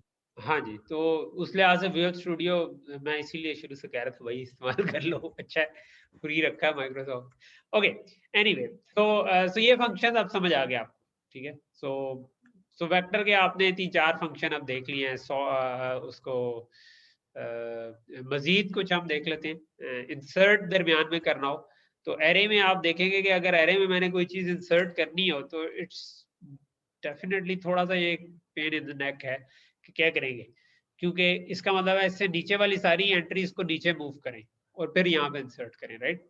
तो आपको एक लूप लगाना पड़ेगा और एक साइज बनाना पड़ेगा। तो ये वाला काम जो है ना, ये आपका ये ऑलरेडी वेक्टर में आपको ये कर देता है, ठीक है। इंसर्ट वाला फंक्शन अवेलेबल है, आपको खुद से करने की जरूरत नहीं है। इसी तरह इरेज भी करना चाहूँ मैं एक कोई वैल्यू, लेट से मैं दरमियान में से ये 11 को इरेज करना चाहता हूँ, तो इसका मतलब है 11 की जगह इन सब को एक एक ऊपर मूव करना पड़ेगा ना। तो वो वाला काम भी ऑटोमेटिकली इसके अंदर है, जो एरे में बाय डिफॉल्ट नहीं है। आप खुद अपनी कोई एरे ऐसी क्लास बना सकते हैं जो कि जिसमें ये फंक्शन डाल सके, लेकिन वो बनाने की जरूरत नहीं, बिकॉज वेक्टर ऑलरेडी एग्जिस्ट, ठीक है। तो मैं आपको ये रिकमेंड करूंगा कि जहां पर आपको एरे बनाने का ख्याल आता है फ्यूचर में, आप उधर एरे के बजाय वेक्टर इस्तेमाल करें, ठीक है। ओके, सो ये हमने एक एरे बनाई और वेक्टर को उससे इनिशियलाइज करा दिया, ठीक है। तो अब वेक्टर में यही वैल्यूज पड़ी है, 100, 110, 120, 130 ये पड़ी है, ठीक है। अच्छा, फिर हमने इसको प्रिंट करवा दिया ताकि हमें शो हो जाए शुरू में क्या वैल्यूज है। फिर हमने क्या किया, हमने बिगिन +2 पे गए, ठीक है। तो वेक्टर v डॉट बिगिन का मतलब है उसका स्टार्टिंग एड्रेस, ठीक है। और +2 पे गए, यानी कि 0 पे नहीं, 1 पे नहीं, 2 पे, दो को छोड़ के हमने 115 इंसर्ट कर दिया। तो ये 100 110 के बाद इस जगह पे इसका 0 इंडेक्स है, 110 का 1 है, ये 2 इंडेक्स है, 2 इंडेक्स पे इंसर्ट किया। इसका मतलब है कि 115 दरमियान में आ जाएगा इसका ये मतलब नहीं है कि वो 120 को ओवरराइड करेगा। इंसर्ट का मतलब है कि वो दरमियान में नई वैल्यू इंसर्ट हो जाएगी और 120 और 130 आगे मूव हो जाएंगे, ठीक है। तो हमने इसके बाद इसको प्रिंट करवाया, तो अब हमारे पास प्रिंट होना चाहिए 110, 100, 110, फिर 115, फिर 120, फिर 130, ठीक है। और फिर हमने इरेज किया दोबारा वही 2 पे ही जाकर, तो 2 पे जाकर इरेज किया तो इसके अंदर अब 115 इरेज हो जाना चाहिए। तो पहले हमारे पास नॉर्मल एरे प्रिंट होनी चाहिए, फिर दरमियान में 115 आ जाना चाहिए, फिर दोबारा नॉर्मल एरे प्रिंट हो जानी चाहिए, ठीक है। तो ये देखें कि 100, 110, 120, 30, फिर अगली दफा 115 दरमियान में इंसर्ट हो गया, फिर हमने इरेज किया तो वो इरेज हो गया। तो ये वाली चीज जो है ये भी एक मतलब मैं आपको अभी तक जो असाइनमेंट्स देता रहा हूँ, कोशिश करता रहा हूँ आपको इंसर्ट इरेज ना करना पड़े, बिकॉज उसके साथ थोड़ी सी साइंस अरेंज हो जाती है। यानी कि आपने जितना अभी प्रोजेक्ट कर रहे हैं, तो अगर आपने किसी प्लेयर का डाटा फाइल में लिखवाना पड़ना था, तो उसमें भी ये मसला आ जाता है कि आप फाइल में एक का नाम था छोटा, दूसरा वाला था उसका नाम जरा बड़ा था, तो अब वो क्या करें, ठीक है। वो तो अगले वाले को ओवरराइट करेगा। तो टेक्स्ट फाइल हुई तो उसमें प्रॉब्लम हो सकता है, बाइनरी फाइल में इस किस्म के प्रॉब्लम नहीं आते। ओके, सो ये क्या हो गया अभी,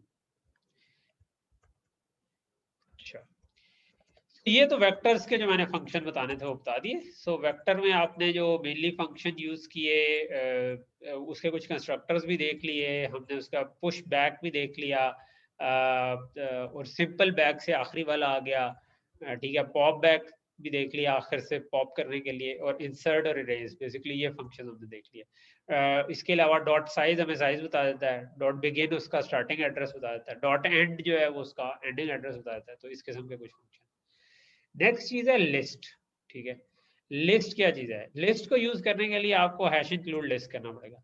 लिस्ट जो है वो जो हमने लिंक लिस्ट पढ़ी थी ना एक, जिसमें इस तरीके से चीजें स्टोर हुई थी, ये जो ये वाली जगह है कि डाटा है और आपका नेक्स्ट का पॉइंटर है, डाटा नेक्स्ट का पॉइंटर है, इस तरीके। तो लिस्ट इस किस्म की चीज है, सिर्फ ये है कि ये डबली लिंक लिस्ट है। डबली लिंक लिस्ट का मतलब है कि पीछे वाले का पॉइंटर भी पड़ा हुआ है, ठीक है। सो इसमें नेक्स्ट का है तो नेक्स्ट वाले में प्रीवियस वाला भी है, तो आप अगले एलिमेंट पे भी जा सकते हैं, पिछले वाले पे भी जा सकते हैं, ठीक है। और ये बनी बनाई है, हमें इसमें कुछ करने की जरूरत नहीं है। आप इसका सो कंसेप्चुअली ये चीज है, लेकिन बेसिकली आप यूज में देखें तो ये बिल्कुल मिलती जुलती है। वेक्टर की जगह मैंने लिखा लिस्ट, और बाकी मैंने उसी तरह इंटीजर की थी, डबल की थी, या मेरे अपनी डाटा टाइप की थी, वो मैं इधर डाल दूं, और उसके बाद उसका नाम दे दिया। और अगेन उस पर जब मैंने लिखवाना है तो मैं पुश बैक यूज कर रहा हूँ, ठीक है। तो मैंने कहा 30 पुश बैक कर दो, 40 पुश बैक कर दो। फिर मैंने लिस्ट के फ्रंट में भी ऐड हो जाते होते हैं। एरे में ये मसला होता है कि वो मेमोरी आपकी इधर एरे में एलोकेट हुई है, तो इसके ऊपर वाली मेमोरी तो नहीं है आपके पास, तो आप फ्रंट में नहीं ऐड कर सकते। लेकिन लिंक लिस्ट है, इसमें मैंने फ्रंट में ऐड करना है, मैं एक न्यू बनाऊंगा, इसका पॉइंटर इधर कर दूंगा, इसका नेक्स्ट का इधर कर दूंगा, और फर्स्ट को मैं इधर पॉइंट कर दूंगा, तो वो बस हो जाएगी। तो लिस्ट में ये वाला मसला नहीं होता। लिस्ट में फ्रंट पे ऐड करना, बैक पे ऐड करना इज ईजी, ठीक है। तो इधर हमने पुश फ्रंट भी किया हुआ है, तो पहले 30 आया, फिर 40 आया, ठीक है। तो बेसिकली आपके पास लिस्ट के एक एलिमेंट में 30 आ गया, उससे अगले में 40 आ गया। उसके बाद मैंने पुश फ्रंट 20 किया तो 20 इससे ऊपर आ गया, फिर पुश फ्रंट 10 किया तो 10 इससे ऊपर आ गया। तो ये अब आपकी लिस्ट बन गई 10, 20, 30, 40, ठीक है। और अगेन साइज भी आप उसी तरह जिस तरह वेक्टर का था, तो यानी कि ये आपको एक दफा तो याद करने पड़ेंगे कि नाम क्या था, पुश बैक था या पुश फ्रंट था, लेकिन वो आपको हो गए तो वो लिस्ट पे भी चल जाएंगे और वेक्टर पे भी चल जाएंगे, और वो एक्चुअली डेक पे भी चल जाएंगे, जो तीसरा डेटा टाइप थी, ठीक है। अच्छा, और इधर हमने अब इसको प्रिंट करवाया हुआ। लिस्ट में रैंडम एक्सेस नहीं होती, ठीक है। सो लिस्ट आपको पता है, क्योंकि आपको जेहन में ये रखना है कि कंसेप्चुअली कैसे काम कर रही है। ये डबली लिंक लिस्ट है, तो इसमें मैं ये नहीं कह सकता कि अच्छा भाई 3 नंबर वाला मुझे बता दो या 4 नंबर वाला बता दो, क्योंकि उसके लिए उसको पूरा ट्रेवर्स करना पड़ता है। तो लिस्ट में आप नेक्स्ट एलिमेंट पे जा सकते हैं, प्रीवियस पे जा सकते हैं, लेकिन ये जो है फ्रंट से रीड कर सकते हैं, पॉप कर सकते हैं, ठीक है। बैक से रीड बैक करूंगा तो बैक आ जाएगा, पॉप बैक करूंगा तो वो आखिर से हो जाएगा, फ्रंट करूंगा तो फ्रंट हो जाएगा, ठीक है। लेकिन वो रैंडम एक्सेस नहीं होगी इसमें, ठीक है। So let me run this, तो आपको ये नजर आ रहा होगा कि ये 10, 20, 30, 40 की लिस्ट बन गई। और ये मतलब ये टॉय एग्जांपल है, आप इसके बजाय कोई मतलब अपनी पर्सन्स की ऑब्जेक्ट बना सकते हैं, बॉलर्स की बना सकते हैं, एनीथिंग, कार्स की बना सकते हैं, बुक्स की बना सकते हैं, जो अपने कॉन्टेक्ट्स की बना सकते हैं, जो दिल करे, ठीक है। ओके, तो ये तो हो गया पहली लिस्ट की एग्जांपल, ठीक है। ओके, सो लिस्ट के साथ हम कुछ और एग्जांपल्स कर सकते हैं जो इसी के अंदर हमारे पास रिवर्स, मर्ज और यूनिक की कह लेंगे हम यूज कर रहे होंगे। तो मैं लिस्ट को कमेंट कर देता हूँ मेन में से, और ये रिवर्स वाले को पे आ जाते हैं। ठीक है, अच्छा अगेन सिंपल सी एग्जांपल, हमने दो एरेज ली, एरे 1 एरे 2। ठीक है, फिर एक जो लिस्ट 1 थी उसमें एरे 1 को पुश बैक करते गए एक एक करके, और एरे 2 ली उसमें लिस्ट 2 को, लिस्ट 2 ली उसमें एरे 2 को पुश बैक कर दिया। तो अब हमारे पास लिस्ट 1 में ये एरे 1 वाला डाटा आ गया, लिस्ट 2 में एरे 2 वाला डाटा आ गया।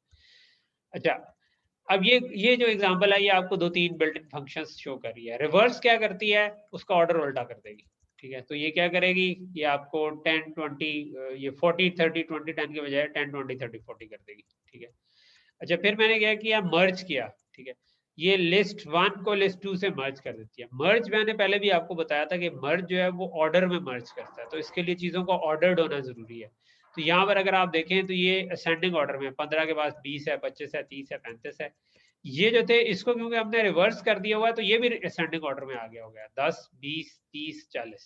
ठीक है, अगर मैं इधर ही प्रिंट करवा देता लिस्ट को, तो मेरे पास ये 10 20 दो दफा होता, फिर आपके पास चलो मैं इसको इसी तरह ही प्रिंट करवा दूँ। ठीक है, बल्कि ऐसा करता हूँ कि मैं मर्ज और इसको कमेंट कर देता हूँ।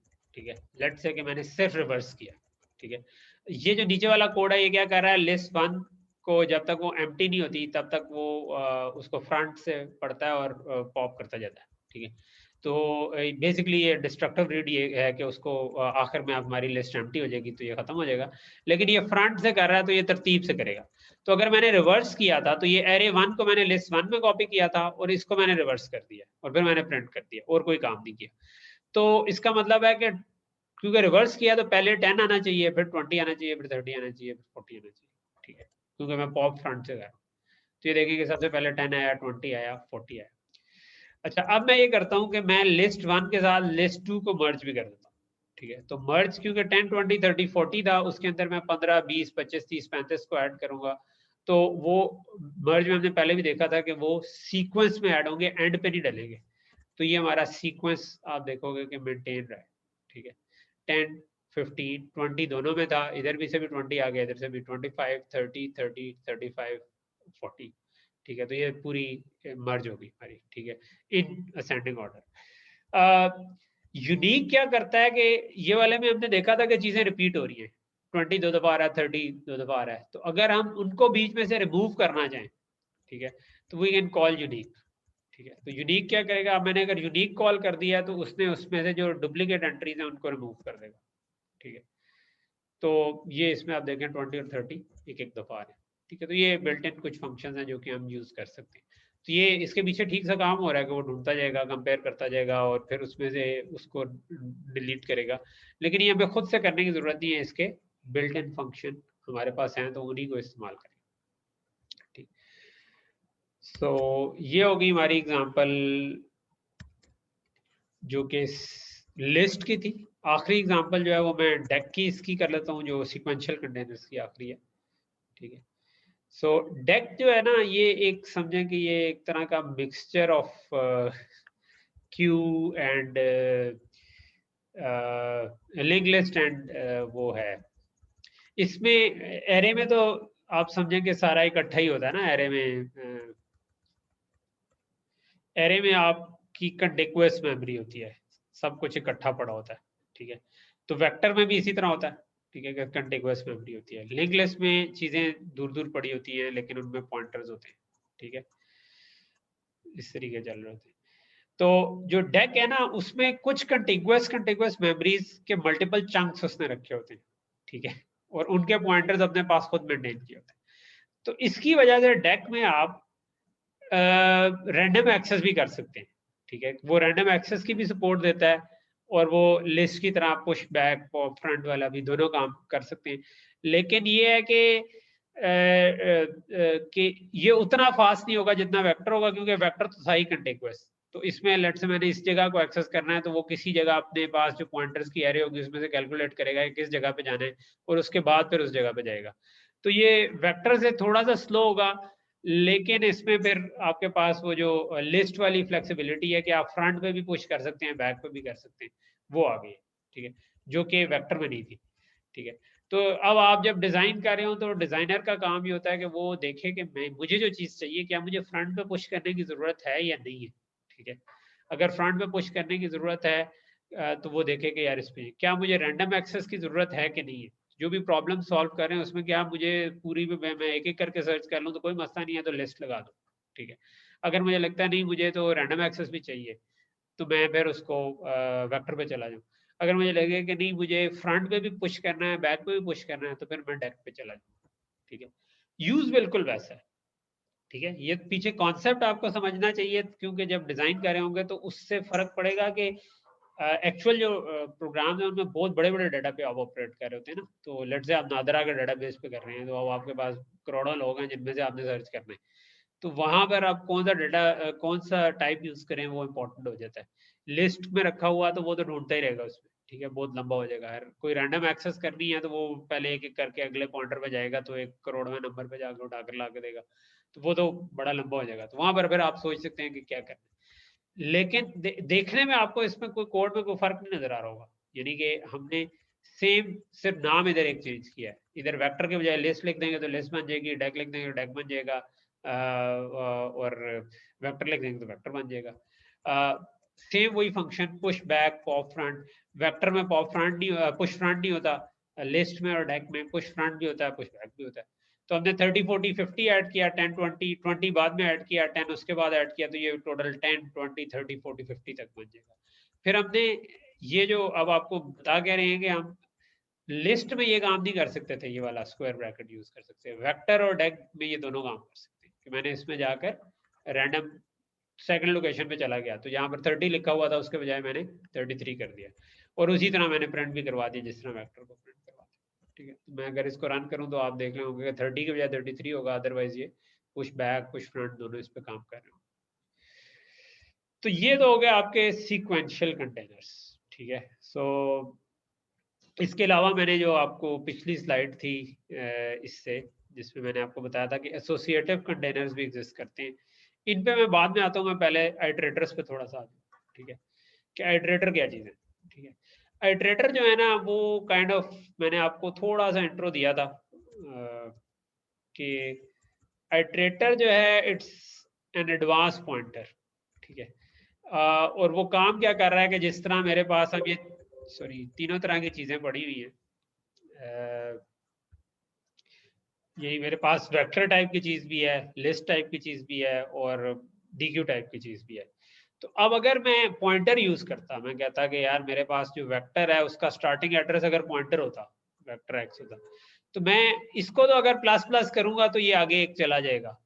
लेकिन अगर लिस्ट में भी उसका नाम पॉइंटर हो और मैं उसको प्लस प्लस करूं, तो अब उसमें तो बिल्कुल डिफरेंट मतलब है अगली जगह पर जाने का। उसका मतलब है कि नेक्स्ट का पॉइंटर पे जाओ और वहां पर चले जाओ, क्योंकि वो मेमोरी में अगली जगह पर नहीं पड़ा हुआ।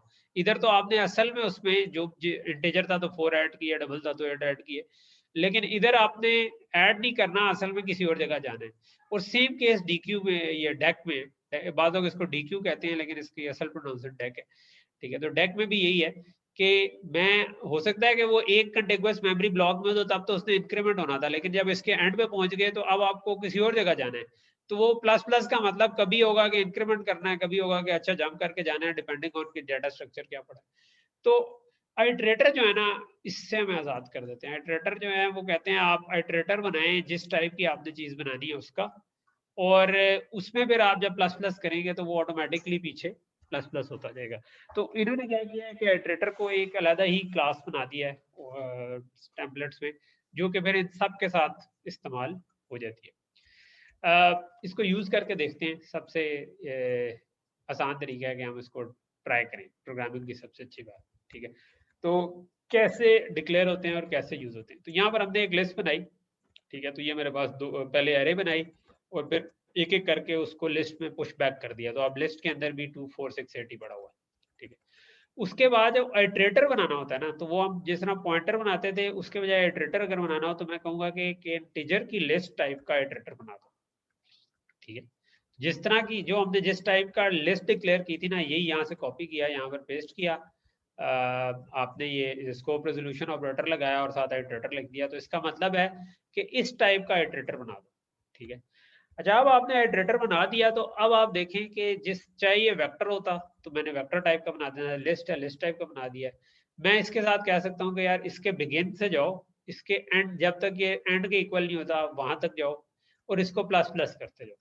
अब मैं प्लस प्लस कर रहा हूँ, ये हालांकि लिस्ट है, लिस्ट में प्लस प्लस नहीं होता, लिस्ट में आपने नेक्स्ट पॉइंटर पे जाना होता है, लेकिन ये ऑटोमेटिकली ये प्लस प्लस से इसको समझ आ जाएगी कि मैंने ये करना है, बिकॉज आइटरेटर के अंदर अगर लिस्ट टाइप का आइटरेटर है तो उसको पता है कि उसके अंदर प्लस प्लस ओवरलोड, यानी ये आइटरेटर खुद एक क्लास होगी जिसके अंदर लिस्ट वाला प्लस प्लस जो है ना वो ओवरलोड हुआ होगा, जो कि ऑटोमेटिकली ये काम करता है।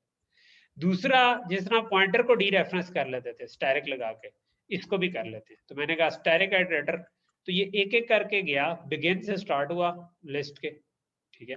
तो हमने यहाँ पर आइटरेटर बनाया था, उसको हमने कहा कि आइटरेटर को लिस्ट के बिगिन से स्टार्ट करो। तो लिस्ट का बिगिन जो है ना वो आपको उसका स्टार्टिंग पॉइंटर दे देता है या आइटरेटर देता है। तो उधर से हमने स्टार्ट किया और हमने कहा कि जब तक ये नॉट इक्वल टू लिस्ट का एंड हो तब तक इसको प्लस प्लस करते जाओ और इसमें जो कुछ है उसको प्रिंट करा, तो ये प्रिंट हो जाएगा 2468, ठीक है।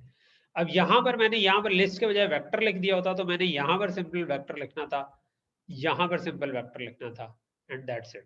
कि मैंने वेक्टर बनाना था और वेक्टर टाइप ही की आइटरेटर बनाना था, और उसमें भी बिगिन, वेक्टर के बिगिन से वेक्टर के एंड तक जाओ, आइटरेटर प्लस प्लस करो तो वेक्टर प्लस प्लस हो जाता। अगर मैंने डेक बनाना होता तो मैं इधर लिस्ट के बजाय डेक लिख देता, तो वो भी इसी तरह बिल्कुल काम कर लेना था, ठीक है। तो ये इसकी ब्यूटी है, ठीक है, कि आइटरेटर में ऑलरेडी चीजें की हुई है, ठीक है। ओके, कुछ और एग्जांपल्स कर लेते हैं।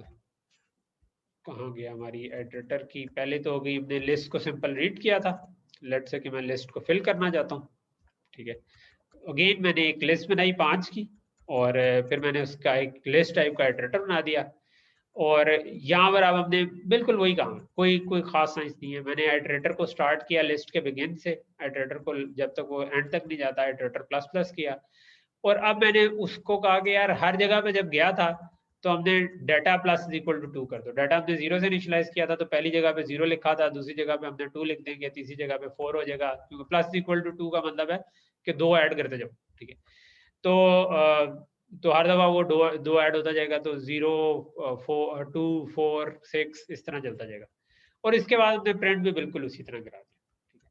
तो बेहतर तरीका ये है, पहले हमने जो था वो int I is equal to 0 या int I is equal to begin या वो उस तरह करने के बजाय बेहतर ये है कि हम हमेशा आइटरेटर ही यूज करें, और आप प्रोफेशनल कोड्स में देखेंगे कि अगर आप टेम्पलेट्स यूज कर रहे हैं तो वहाँ पे आइटरेटर ही यूज। तो ये लिखवाने की एग्जांपल थी कि लिखवाना हो तो ये स्टैरिक लगाकर आप लिखवा भी सकते हैं, स्टैरिक लगाकर हम पढ़ तो पहले ही रहे थे, तो आइटरेटर बिल्कुल यानी इस लिहाज से पॉइंटर की तरह ही काम कर रहा है, ठीक है। नेक्स्ट एग्जांपल जो है वो फाइंड की है, ठीक है ये बहुत काफी सारी आपको नजर आ रही है, लेकिन है बिल्कुल छोटी छोटी सी, यानी इनमें कोई बड़ी साइंस नहीं है। ये उस लिहाज से रॉबर्ट लाफोर ने अच्छी बनाई हुई है कि आप जस्ट छोटी छोटी एग्जांपल्स को देखते जाए। ओके, सो यहाँ पर हम क्या कर रहे हैं, अगेन हमने लिस्ट बनाई 5 की और हमने वही उसको 2 4 6 8 10 जिस तरह पिछली एग्जांपल में इनिशियलाइज कराया था। अब हम क्या कर रहे हैं, फाइंड कर रहे हैं, ठीक है। अच्छा, ये जो है ना एग्जांपल, इसका मकसद ये बताना है कि पहले हमने क्या किया था, पहले हमने एरे पर फाइंड यूज किया था, राइट। और एरे पे फाइंड किया था तो हमने एरे और एरे प्लस 8 या एरे प्लस 5 जितने की एरे थी वो दिया था। जब आप वेक्टर पे या लिस्ट पे यूज करेंगे तो आप उसके बिगिन और उसके एंड डॉट एंड डाल देंगे तो वो ऑटोमेटिकली जो है ना वो बिगिन से एंड तक ढूंढ लेगा, और वो रिटर्न क्या करता था, फाइंड उसका पॉइंटर वापस करता था, तो वो हम आइटरेटर में कॉपी कर सकते हैं, ठीक है। एरे में उसने पॉइंटर भेजा था, लिस्ट डेक या ये जो आपका वेक्टर था उसमें आप आइटरेटर के अंदर उसको कॉपी कर देंगे तो ये बता देगा कि यार ये किस जगह पर मिला, और आप फिर उसको चेक कर सकते हैं कि अगर वो एंड के बराबर नहीं है तो इसका मतलब है मुझे मिल गया, अगर एंड के बराबर है तो नहीं मिला। तो ये एग्जैक्टली वही फाइंड वाली एग्जांपल है, सिर्फ हमने चेंज इस जगह पे की है कि पहले हम एरे को यूज कर रहे थे, एरे की जगह हमने एक लिस्ट बना दी। फिर हम दूसरा काम ये कर रहे हैं कि हमने लिस्ट डॉट बिगिन से लेकर लिस्ट डॉट एंड तक किया है और उसका रिजल्ट हमने आइटरेटर के अंदर लिखवाया बजाय पॉइंटर के, और उसको फिर हमने चेक कर लिया है कि वो एंड के बराबर तो नहीं है, ठीक है। तो 2 4 6 8 में आपको 8 मिल जाना चाहिए, 6 से 10 में। तो हम अगर इसको रन करें तो ये आपको कह देगा कि जी फाउंड है, ठीक है। तो हमने प्रिंट करवाया हुआ मिल जाए, अगर एंड के इक्वल नहीं था तो मिल गया, अगर एंड तक पहुंच गया तो इसका नहीं मिला। यानी फॉर एग्जांपल 8 के बजाय मैं अगर 12 ढूंढना चाहूँ तो ये कहेगा नॉट फाउंड बिकॉज 12 इस लिस्ट के अंदर एग्जिस्ट नहीं करता। ओके, सो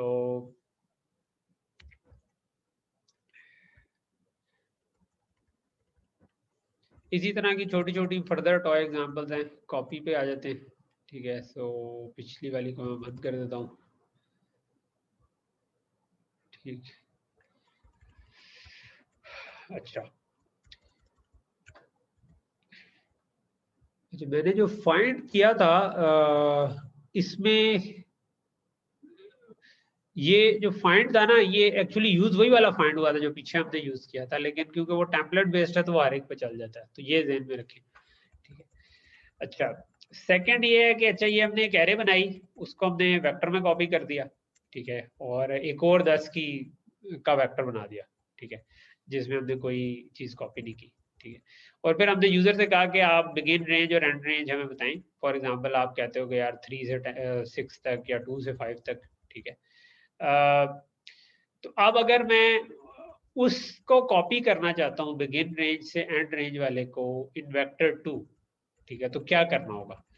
तो उसके लिए आप ये कर सकते हैं कि मैंने लेट से बताया था 2, तो जिस तरह पॉइंटर में हम कहते थे ना कि एरे प्लस 5 का मतलब 5 है, तो इधर भी v1 dot begin plus begin range करूंगा तो इसका मतलब होगा कि वो उसमें ऐड हो जाए, ठीक है। जिस तरह अगर मैंने 2 का है तो वो कह देगा अच्छा यार 2 से लेकर स्टार्ट प्लस 2 पे जाओ, और स्टार्ट प्लस, अगर मैंने अगला 5 कहा तो स्टार्ट प्लस 5 तक चले जाओ। तो आइटरेटर में भी हम बिगिन रेंज और एंड रेंज जो है वो यानी उसी तरह जिस तरह पॉइंटर में प्लस कर सकते हैं 1 2 3, उस तरह आप इसमें भी 1 2 3 ऐड कर सकते हैं, तो ये उतना आगे चला जाएगा, ठीक है। तो यहाँ पर हमने कहा है कि आइटरेटर 1 से लेकर आइटरेटर 2 तक जाओ, विच मीन्स कि ये जो मेरे पास अगर 10 की एरे थी v2 की, ठीक है, उसके बिगिन पे कॉपी करना शुरू करना है, लेकिन हमने कहा है कि जो आइटरेटर 1 है वो वेक्टर 1 के बिगिन प्लस इधर से जाओ, यानी मैंने लेट से 2 का है तो 0 1 2 15 से उठाना शुरू करेगा, और 5 का है तो वो फिर 21 तक आ जाएगा, तो ये उसको कॉपी कर देगा, ठीक है। और उसके बाद हमने इसको एक एक करके, तो मैं ये बात कर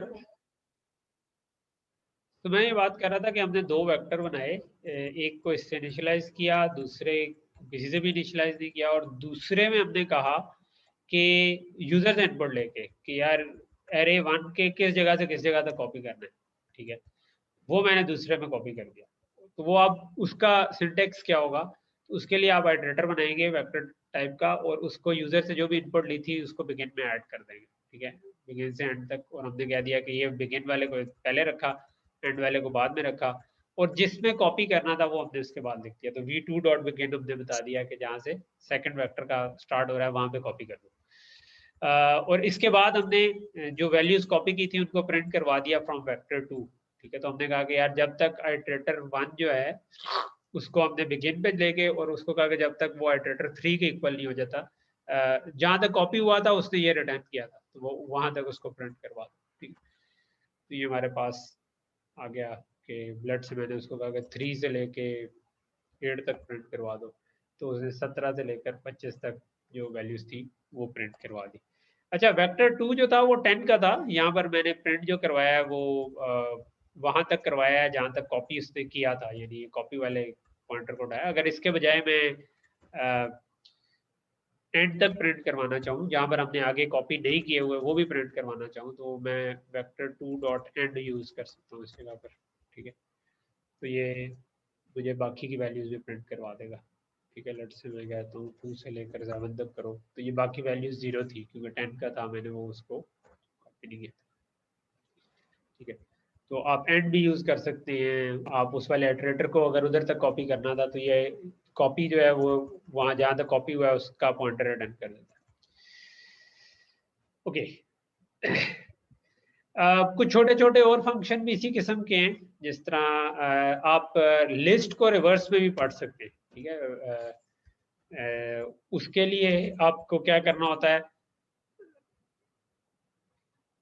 उसके लिए आप मतलब फॉर एग्जांपल, इस एग्जांपल में हमने एक लिस्ट बनाई, ये पुश बैक कर दिया जो भी एरे की वैल्यूज थी उसके अंदर, तो उसके लिए आप आइटरेटर बनाते हुए रिवर्स आइटरेटर बना सकते हैं, ठीक है। तो मैंने इधर आइटरेटर के बजाय रिवर्स आइटरेटर लिखा, तो इसका मतलब है कि ये रिवर्स में उसको करेगा। और जब आप लिस्ट पे रिवर्स आइटरेटर यूज कर रहे हो तो आप उसको बिगिन से एंड से बिगिन पे नहीं लाते, बल्कि आप उसको कहते हैं रिवर्स बिगिन से स्टार्ट करो। रिवर्स बिगिन के लिए आप बिगिन के साथ आर लगा देते हैं, और रिवर्स एंड के इक्वल जब तक नहीं होता जो बेसिकली स्टार्ट होता है, तो ये आपको उसको ऑपोजिट प्रिंट कर देगा, यानी कि 10 8 6 4 2 कर देगा, ठीक है। तो ऑपोजिट में से रिवर्स बिगिन से जाओ, रिवर्स एंड तक जाओ और उसको प्रिंट करवा दो। तो ये भी कर सकते हैं अगर कभी आपको अपने किसी प्रोजेक्ट में रिवर्स में करने की ज़रूरत पड़े, तो आप ये काम कर सकते हैं, ठीक है।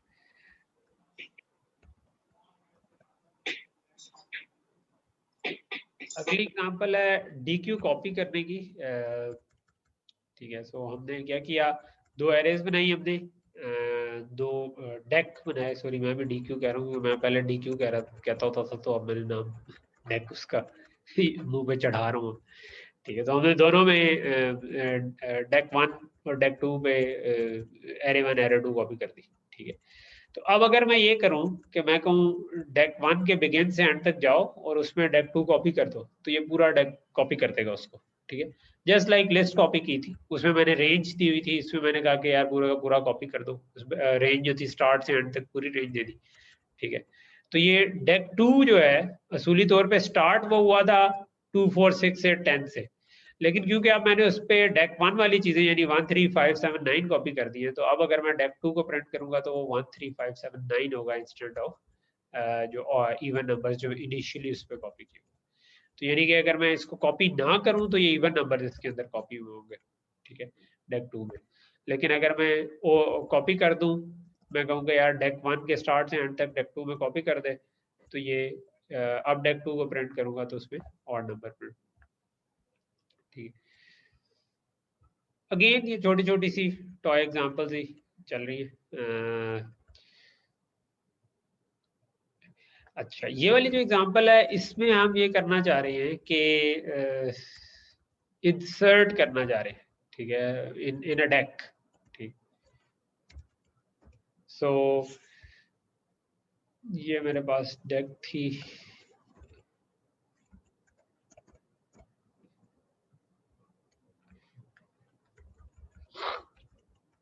सो इसके अंदर हम क्या कर रहे हैं कि हमने दो एरे बनाई, एक को डेक 1 में पुश कर दिया, दूसरे को डेक 2 में पुश कर दिया, और फिर मैंने कहा कि यार कॉपी करो डेक 1 को, और इधर हमने डेक 2 नहीं कहा, बल्कि हमने डेक 2 के अराउंड हमने कह दिया बैक इंसर्टर, ठीक है। तो ये जो है ना, ये हम इसको एक तरह से मॉडिफाई कर सकते हैं कॉपी के बिहेवियर को। बाय डिफॉल्ट अगर मैं करता d2 डॉट बिगिन, तो उसने शुरू में कॉपी कर देना था और ओवरराइट कर देना था, लेकिन बैक इंसर्टर क्या करेगा, ये आखिर में इंसर्ट कर देगा, ठीक है, बिल्कुल। तो मैं इसको रन करता हूँ, ठीक है। तो अब इसने वो जो 2 4 6 8 थे उनको ये डेक 1 से डेक बिगिन से एंड तक जो था डेक 1, जो कि आपका एरे 1 वाला था, यानी 1 3 5 7 9, इसको 2 4 6 के आगे इंसर्ट कर दिया, राइट। तो ये बैक इंसर्टर जो है वो आखिर में कर देता है। अगर आप फ्रंट में इंसर्ट करना चाहते हैं तो फ्रंट इंसर्टर यूज कर लें, ठीक है। उससे ये जो 2 4 6 है, ये कहते हैं इसमें इंसर्ट करना था, तो 1 3 5 7 9 जो था वो आखिर इसके बाद इंसर्ट होने के बजाय इसके पहले हो गया।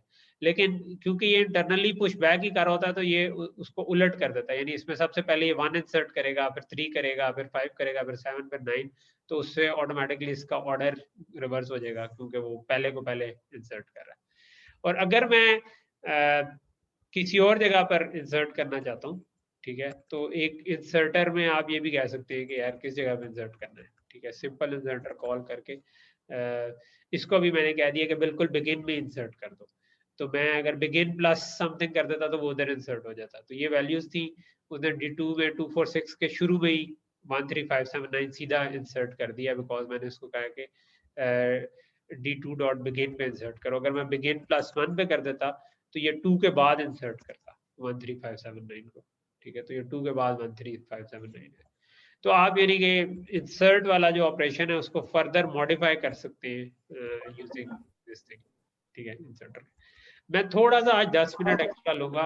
आई want to introduce you guys with the last जो आपके कुछ जो मैप वाले जो एसोसिएटिव कंटेनर्स को भी टच करना मैं चाहता हूँ, ठीक है। अगेन क्योंकि पेपर में तो नहीं आना, इसलिए यू गाइस कैन रिलैक्स, कोई मसला नहीं, ठीक है। तो यहाँ तक ये चीज होगी कि नॉर्मल पुशबैक वगैरह के साथ अगर हम कॉपी कर रहे हो तो कॉपी में हम फ्रंट पे, बैक पे, कहीं पे भी इंसर्ट कर सकते हैं। अच्छा, इनमें से कुछ जो है ना, जिस तरह ये वेक्टर, डेक और लिस्ट सारों पर चलेगा, लेकिन इसमें बैक इंसर्टर जो है ना, क्योंकि ये इंटरनली पुश फ्रंट यूज कर रहा होता है, तो ये बैक इंसर्ट नहीं, आई थिंक फ्रंट इंसर्टर नहीं चलना चाहिए। फ्रंट इंसर्टर जो है ना, ये अगर मैंने डेक के बजाय वेक्टर डिक्लेयर किया होता तो उस पर ना चलता, अदरवाइज बाकी सारे चल जाते। क्योंकि वेक्टर में आप ज़हन में ये रखें कि स्टार्ट में हम इंसर्ट नहीं कर सकते, एंड में इंसर्ट कर सकते, ठीक है। ओके, सो ये वाली एग्जांपल्स आप खुद थोड़ा सा देख लीजिएगा, ठीक है। ये जो ओ स्ट्रीम और आई स्ट्रीम वाली है, ठीक है। ये जो आपके आइटरेटर्स है ना, आप इसको यूज करते हुए सी आउट भी करवा सकते हैं, सीन भी करवा सकते हैं, मगर मुझे लगता है कि ये कोई इतनी ज्यादा वो नहीं है काम की। इसमें एफ स्ट्रीम वाली शायद काम की थी, यानी एक एग्जांपल में करा देता हूँ, फिर मैं आखिरी वाली पे आ जाता हूँ, ठीक है। मैं ओ स्ट्रीम वाली एग्जांपल आपको करा देता हूँ, इसमें से जो कि फाइल पर लिखवा रही है, लेकिन आप फाइल के बजाय जो है ना वो सिंपल इससे ऊपर वाली एग्जांपल में सी आउट पे करवा रहे थे, ठीक है। तो एक आपका जो आइटरेटर है ना, वो आप ओ स्ट्रीम टाइप का ऑपरेटर भी बना सकते हैं, ठीक है। इसी तरह आई स्ट्रीम टाइप का भी बना सकते हैं जो इनपुट स्ट्रीम पे चलेगा, और स्ट्रीम वाला बना सकते हैं जो आउटपुट स्ट्रीम पे चलेगा। इधर अगर मैं आउट फाइल को ही दे दूं, जिस तरह मैंने ऊपर वो स्ट्रीम की ऑब्जेक्ट दी हुई है, तो ये इस फाइल में राइट करवाएगा। और अगर मैं इधर आउट फाइल के बजाय सी आउट लिख दूंगा तो वो सी आउट पे यानी स्क्रीन पे प्रिंट करवा देगा, ठीक है। तो मैंने एक एरे बनाई, उससे मैंने एक लिस्ट इनिशियलाइज करा दी, लिस्ट के बजाय वेक्टर भी हो सकता था, उससे कोई फर्क नहीं पड़ता। और मैंने एक आइटरेटर बनाया जो कि आउटपुट स्ट्रीम टाइप का था, और मैंने कॉपी करते हुए बजाय इधर कोई वेक्टर देने के या डेक देने के या लिस्ट देने के, मैंने कह दिया कि यार इसको आउटपुट स्ट्रीम टाइप की जो है ना उस पर लिखवा दो, और वो मैंने फाइल से इनिशियलाइज कराई थी। और अच्छा, इसमें मैंने ये जो, इसमें भी दो आर्गुमेंट है, एक है फाइल और एक है कि उनके दरमियान आप डिलिमिटर क्या रखेंगे। तो मैंने भी कहा स्पेस डाल दो दरमियान में। तो अब अगर मैं इसको रन करूं तो इससे क्या होगा कि ये कॉपी के फंक्शन लिस्ट से उठाएगा, लिस्ट बिगिन से एंड तक उठाएगा, और इस ओ स्ट्रीम की आइटरेटर पर डाल देगा, जिसको मैंने इनिशियलाइज किया हुआ इस फाइल से, और फाइल का नाम आइटरेशन डॉट डेट है। तो अगर मैं ओपन कंटेनिंग फोल्डर करूं तो इधर ये एक फाइल क्रिएट हो गई है, ठीक है। और इसको अगर मैं देखूं तो इसके अंदर ये देखें कि हर एक वैल्यू है, स्पेस है, फिर वैल्यू है, फिर स्पेस है, वही वाली जो एरे थी, ठीक है। मैं अगर इधर स्पेस के बजाय इसको कह दूं कि नहीं यार मुझे कॉमा चाहिए, ठीक है, और मैं कॉमा के साथ रन करूं, ठीक है, तो इस जगह पे अब आप देखें स्पेस के बजाय कॉमास आ गए, ठीक है। और मैं कोई और चीज़ लिखना चाहूँ, मैं डैश डैश डाल दूँ तो वो डैश डैश आ जाएंगे, ठीक है। मैं इधर कहता हूँ यार डैश डैश डाल दो, ठीक है, तो वो अब मैं इधर आऊँगा तो उसने डैश डैश डाल दिया, ठीक है। तो ये यानी कि आइटरेटर्स जो है ना उनकी आगे जो एग्जाम है, अगर मैं इस वाली स्लाइड पर आऊँ, ये जो हम देख रहे थे, तो बेसिकली जो आइटरेटर है ना वो इन एग्जाम के होते हैं, ठीक है। एक होता है इनपुट जो सिर्फ इनपुट के लिए यूज होता है, जिस तरह आई स्ट्रीम का हो गया। एक हो गया आउटपुट जो जिस तरह ओ स्ट्रीम का हो गया। फिर आपके फॉरवर्ड है कि जिसमें आप प्लस प्लस कर सके, ठीक है। बाय डायरेक्शनल है कि इसका अंदर माइनस माइनस भी कर सके, यानी तो। और रैंडम एक्सेस है कि जिसमें आप स्क्वायर ब्रैकेट वगैरह यूज कर सकें, या आप कह सकें कि 10वीं जगह पे चले जाओ, 5वीं जगह पे चले जाओ, ठीक है, +10 कर सकें, +20 कर सकें। जो आपके डेक है वो फॉरवर्ड भी जा सकता है, वो बाय डायरेक्शनल भी है, वो रैंडम एक्सेस भी है। जो आपका वेक्टर है वो भी ये तीनों चीजें, यानी आप उसमें आइटरेटर उसका आगे पीछे जा सकता है। लिस्ट रैंडम एक्सेस नहीं है, क्योंकि लिस्ट में आप रैंडमली किसी जगह से नहीं पढ़ सकते। लिस्ट जो है वो सिर्फ फॉरवर्ड और बैक ही जा सकती है, ठीक है। और ये जो स्ट्रीम ऑपरेटर्स हैं, ये आई स्ट्रीम और ओ स्ट्रीम के भी आप बनाकर फाइल से इकट्ठे बल्क में उठा सकते हैं, फाइल से इकट्ठे बल्क में लिखवा भी सकते हैं, और आप चाहें तो फाइल के बजाय सीन भी इकट्ठा कर सकते हैं, ठीक है। तो ये वाली फर्दर एग्जांपल्स अभी मैं नहीं करूंगा because we are just short of time, लेकिन ये मैं कोड शेयर करूंगा तो आप उनको रन करके देख सकते हैं वो क्या कर रही है, और बुक का रेलेवेंट सेक्शन उसमें देख लें। तो मैं जो अगले 3-4 मिनट में करना चाहता हूँ वो मैं आपको ये बताना चाहता हूँ कि जो एसोसिएटिव कंटेनर्स हैं, जिनका 2-3 हम देखेंगे, ये वाले, ठीक है। अच्छा, ये हमने रिवर्स और इंसर्टर तो डाल दिया है, लेकिन मेरा ख्याल है ये वाली चीज जो है, इसमें एक सेट होता है, एक मैप होता है और एक मल्टी सेट होता है, ठीक है। Set, we start with set, ठीक है।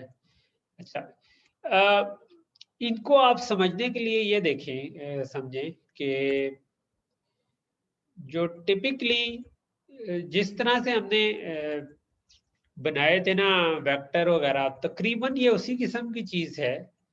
सिर्फ इसमें फर्क ये है कि इसके पीछे जो डाटा स्टोर होता है वो किसी डिफरेंट स्ट्रक्चर में स्टोर होगा, वो इस तरह से स्टोर नहीं होगा। यानी जो हमने ये वाला पढ़ा था ना कि, सॉरी किधर था ये इनके बजाय हो सकता है कि वो कोई ट्री स्ट्रक्चर में स्टोर हो, जिसकी वजह से उसमें फाइंड करना आसान हो, कि आप एक के बजाय 2 पॉइंटर रख दें, छोटा बड़ा कर दें, ठीक है। तो फॉर एग्जांपल ये मैं एक छोटी सी एग्जांपल बना रहा हूँ कि जिसमें मैंने लेट से टोटल 7 चीजें थी। तो लिस्ट होती तो मैं एक एक करके 7 पे सर्च करता, लेकिन इसमें मैं कह सकता हूँ कि अच्छा यार, जो वैल्यू सर्च करनी है, अगर छोटी है तो इधर चले जाओ, बड़ी है तो इधर चले जाओ, तो इधर पहुंच जाऊँ। तो मैं 2 स्टेप्स में पहुंच सकता हूँ बजाय 7 स्टेप्स के। और ये जैसे जैसे ग्रो होता जाए, मतलब अगर मैंने 512 एंट्रीज करनी होंगी तो इसकी डेप्थ 9 या 10 हो जाएगी, 9 हो जाएगी, ठीक है। तो 9 स्टेप्स में 512 स्टेप्स के बजाय 9 स्टेप्स में पहुंच जाऊँ, तो ये बहुत बड़ा गेन है। तो ये पीछे कुछ इस तरीके से हो रहे थे। जरूरी नहीं है ये ट्री है, ट्री के अलावा हैश टेबल भी यूज होता है, कोड डाटा स्ट्रक्चर जो आप बाद में पढ़ेंगे, लेकिन इसके पीछे वो डाटा स्ट्रक्चर फर्क स्टोर हो रहे हैं। तो वो क्योंकि डिफरेंट स्टोर हो रहे हैं, तो हम जब सेट बनाते हैं, तो जिस तरह आप लेट्स, ये मेरे पास नाम थे जो मैंने स्टोर करने थे, तो मैं उसको एक सेट में स्टोर कर सकता हूँ। और उसमें मैं बता रहा हूँ कि यार उनको लेस के हिसाब से, यानी कि लेस और ग्रेटर वाला लेस है, ठीक है, उस हिसाब से स्टोर कर दो। और मैंने एक नेम सेट बना दिया है जिसमें मैंने नाम्स बता दिए, यानी नेम्स और नेम +5 दे दिया। तो ये उसका कंस्ट्रक्टर कॉल हुआ जिसने इस इन स्ट्रिंग्स को से ये सेट बना दिया, ठीक है। तो अब बस दैट्स इट। ये जो हमने बना दिया ना, वो ऑटोमेटिकली पीछे उसको ट्री की तरह से स्टोर करने वाला काम कर देगा, ठीक है। और इसका इफेक्ट हमें इस एग्जांपल में नहीं क्लियर होगा, लेकिन मैं जिस तरह आपको बता रहा था ना कि नादरा के डेटाबेस में ढूंढना हो, तो ये बड़ा इजी हो जाएगा। आइटरेटर भी बिल्कुल उसी तरह का बताए। तो इसमें यानी कि बनाते हुए आपको एक के बजाय 2 चीजें इनपुट देनी पड़ती हैं। एक ये कि जिस टाइप का आपने बनाना है, दूसरा कि आपने उसको लेस के हिसाब से अरेंज करना है, ग्रेटर के हिसाब से अरेंज करना है, या अपनी फंक्शन ऑब्जेक्ट भी कोई आप इधर दे सकते हैं, ठीक है। तो ये 2 होंगी। अच्छा, दूसरी चीज ये है कि यहाँ पर ये वाली स्पेस याद रखें, यहाँ पर अगर गलती से स्पेस नहीं डालूंगा तो वो स्ट्रीम इंसर्शन ऑपरेटर इसको समझ लेगा। तो ये स्पेस डालना बस का लोग भूल जाते हैं, तो एक कॉमन सी गलती है। लेकिन ये दैट्स इट कि वो लेस स्ट्रिंग को दे। तो मैंने इसमें इंसर्ट कर दिए जो ये कुछ नाम थे जो कि ऑलरेडी एग्जिस्ट करते थे, कुछ नाम थे जो मैंने फर्दर इसमें इंसर्ट कर दिए, ठीक है। और उसके बाद हमने इसका क्या कहा कि साइज कितना है, ठीक है। तो आप इधर देखें तो 1 2 3 4 5 नाम थे, और 5 मैंने और इंसर्ट किए। लेकिन आप इसमें देख सकते हैं कि कुछ कॉमन भी है, जैसे रॉबर्ट कॉमन है, ठीक है, इधर भी आ रहा है, इधर भी आ रहा है, ठीक है। मैरी भी मेरा ख्याल है कॉमन है, ठीक है। कुछ नए नाम है। तो ये ऑटोमेटिकली जो है ना, उनमें से जो कॉमन है उनको एक ही कंसिडर कर लेता है। तो ये बेसिकली एक 5 है और 5 वो 10 इसका साइज नहीं बताएगा, बल्कि आप इसका देखेंगे कि साइज कम आ रहा है, ठीक है। तो साइज में इसको रन करूं तो साइज उसने कहा 7 है। तो और उसने फिर ये आगे हमने प्रिंट किए हुए हैं, तो इसमें से जो कॉमन थे उनको उसने ऑटोमेटिकली रिमूव कर दिया, ठीक है। तो हमने सबसे पहले तो ये एक इसकी प्रॉपर्टी ये है कि ये इसमें सेम चीज जो है ना 2 दफा नहीं आती सेट में, एक चीज एक ही दफा आती है सेट के अंदर, ठीक है। और उसके बाद आपके पास हमने यहाँ पर क्या किया है कि बिगिन गए और एंड तक ना जाए तो हमने सिंपली प्रिंट करवा दिया, बिल्कुल वैसे ही जिस तरह से हम लिस्ट में, डेक में या उसमें प्रिंट करवाते थे, उसमें कोई चेंज नहीं है, ठीक है। जो जो काम मजे का है ना वो इसमें सर्च का है कि हमने कहा कि यार आप मुझे नाम बताओ सर्च करने वाले का, ठीक है। और उसके बाद हमने क्या किया, हमने इसमें फाइंड का फंक्शन कॉल किया। इधर ये देखें हमने ग्लोबल फाइंड का फंक्शन कॉल नहीं किया बल्कि नेम सेट डॉट फाइंड का फंक्शन कॉल किया, ठीक है। तो काम वही कर रहा है, फाइंड करके आपको बता देगा कि यार किस जगह पर मिला। अगर वो एंड तक पहुंच गया हुआ था इसका मतलब नहीं मिला, अगर मिल गया था तो मिल गया, ठीक है। लेट से कि मैं इसमें से देख लेता हूँ, रॉबर्ट एक नाम है, आई जस्ट फाइंड रॉबर्ट, ठीक है। तो रॉबर्ट, तो वो कह देगा कि रॉबर्ट जो है वो सेट में है, ठीक है। और अगर मैं उसको कुछ और नाम दे दूं, जिस तरह अपना नाम ढूंढूं, तो वो इसके अंदर नहीं है, ठीक है। तो ये आपको अभी ये जो सर्च है ना, ये जो फाइंड वाला काम हुआ है, ये असल में बहुत ज्यादा तेज हुआ है, लेकिन आपको इस चीज का पता नहीं चला क्योंकि बहुत छोटे डाटा सेट पे था ये। अगर आप नादरा की डाटाबेस पे सर्च कर रहे हो यूजिंग सेट या आप यूजिंग कर रहे हो वेक्टर, तो ये वाला सेट वाला उससे कहीं ज्यादा तेज होगा, ठीक है। मैग्नीट्यूड्स फास्ट होगा, बहुत फास्ट होगा उसके, ठीक है। तो ये चीज है। तो बाज का ये होता है कि कोई एल्गोरिदम जिस तरह फाइंड का जो है ना वो डॉट लगा के भी एक्सेसिबल वाला, यानी कि उस क्लास में भी इम्प्लीमेंट किया होता है और ग्लोबल भी एग्जिस्ट करता है। अगर मैं शायद फाइंड वैसे भी करता तो ये चल जाता शायद। Let me try this out. अच्छा नहीं, वैसे नहीं चला। लेकिन अगर अगर किसी और सेट के अलावा किसी और में शायद ये पॉसिबल हो भी सही, लेकिन अगर डॉट वाला फाइंड एग्जिस्ट करता है तो आई वुड रिकमेंड कि वो यूज करें। इसका मतलब है वो उसके ऊपर ज्यादा ऑप्टिमाइज किया हुआ उस स्ट्रक्चर के, ठीक है। और अच्छा फाइनल एग्जांपल जो है ना, सेट के कुछ जो एक्स्ट्रा फंक्शन थे ना वो इसके बाउंड के थे, लेकिन मैं बाउंड वाले को स्किप कर दूं, मेरा ख्याल है। क्या ख्याल है छोटी सी एग्जांपल 2 मिनट ही लेगी, कर लेते हैं, ठीक है। सर करवा देंगे किसी है तो। हाँ छोटी सी है, कोई ज्यादा नहीं है। बाउंड पे गए। सो ये क्या कर रही है कि इसके अंदर हमने ना यूजर से अपर बाउंड और लोअर बाउंड ली, तो ये हमने डिफरेंट जो ऑर्गेनिक कंपाउंड्स हैं जिनको हमने स्टोर किया हुआ ना, तो लेट से कि मैं अब ये क्योंकि सेट में स्टोर हुए हैं तो ये ऑटोमेटिकली इसका मतलब है कि ऑर्गेनाइज तो हुए हुए। तो मैं इसमें लेट से कि जो सी से स्टार्ट होने वाले हैं, सी से लेकर जे तक स्टार्ट होने वाले मैं करना चाह रहा हूँ, तो मैंने यूजर से पूछ लिया कि यार आप लोअर और अपर बाउंड बता दें कहाँ से कहाँ तक चाहिए। तो आप ये लोअर बाउंड का फंक्शन यूज कर सकते हैं जिसमें आप लोअर जो यूजर से इनपुट लिया है वो इनपुट कर दें, तो वो ऑटोमेटिकली आइटरेटर को वहां से स्टार्ट करेगा। अब ये सेट के लिए, ये लिस्ट और डेक वगैरह में नहीं थे, क्योंकि इसके अंदर लोअर बाउंड और अपर बाउंड वाला कॉन्सेप्ट है।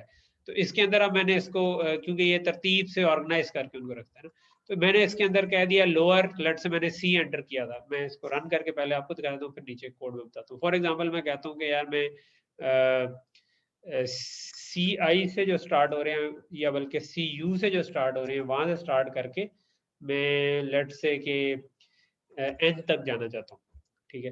तो अब इसमें जो सी यू से पीछे वाले थे, जो सी आई था वो नहीं आया, ठीक है। सी यू सी वाई, फिर क्योंकि मैंने एन तक आया तो एम तक वाले आए हैं, एम के बाद एन के बाद पी क्यू आर आता है, तो पी वाले जो है ना वो डिस्प्ले नहीं हुए। तो ये इस तरह आप लोअर बाउंड और अपर बाउंड जो है ना वो आइटरेटर पे सेट कर सकते हैं, ठीक है। कि आप जो आपका सेट था उसमें कहें कि डॉट लोअर बाउंड, और उसको आप अगर वो स्ट्रिंग का सेट था तो वो स्ट्रिंग पास कर दें, अगर लेस देन ग्रेटर देन इसके ऊपर डिफाइंड है।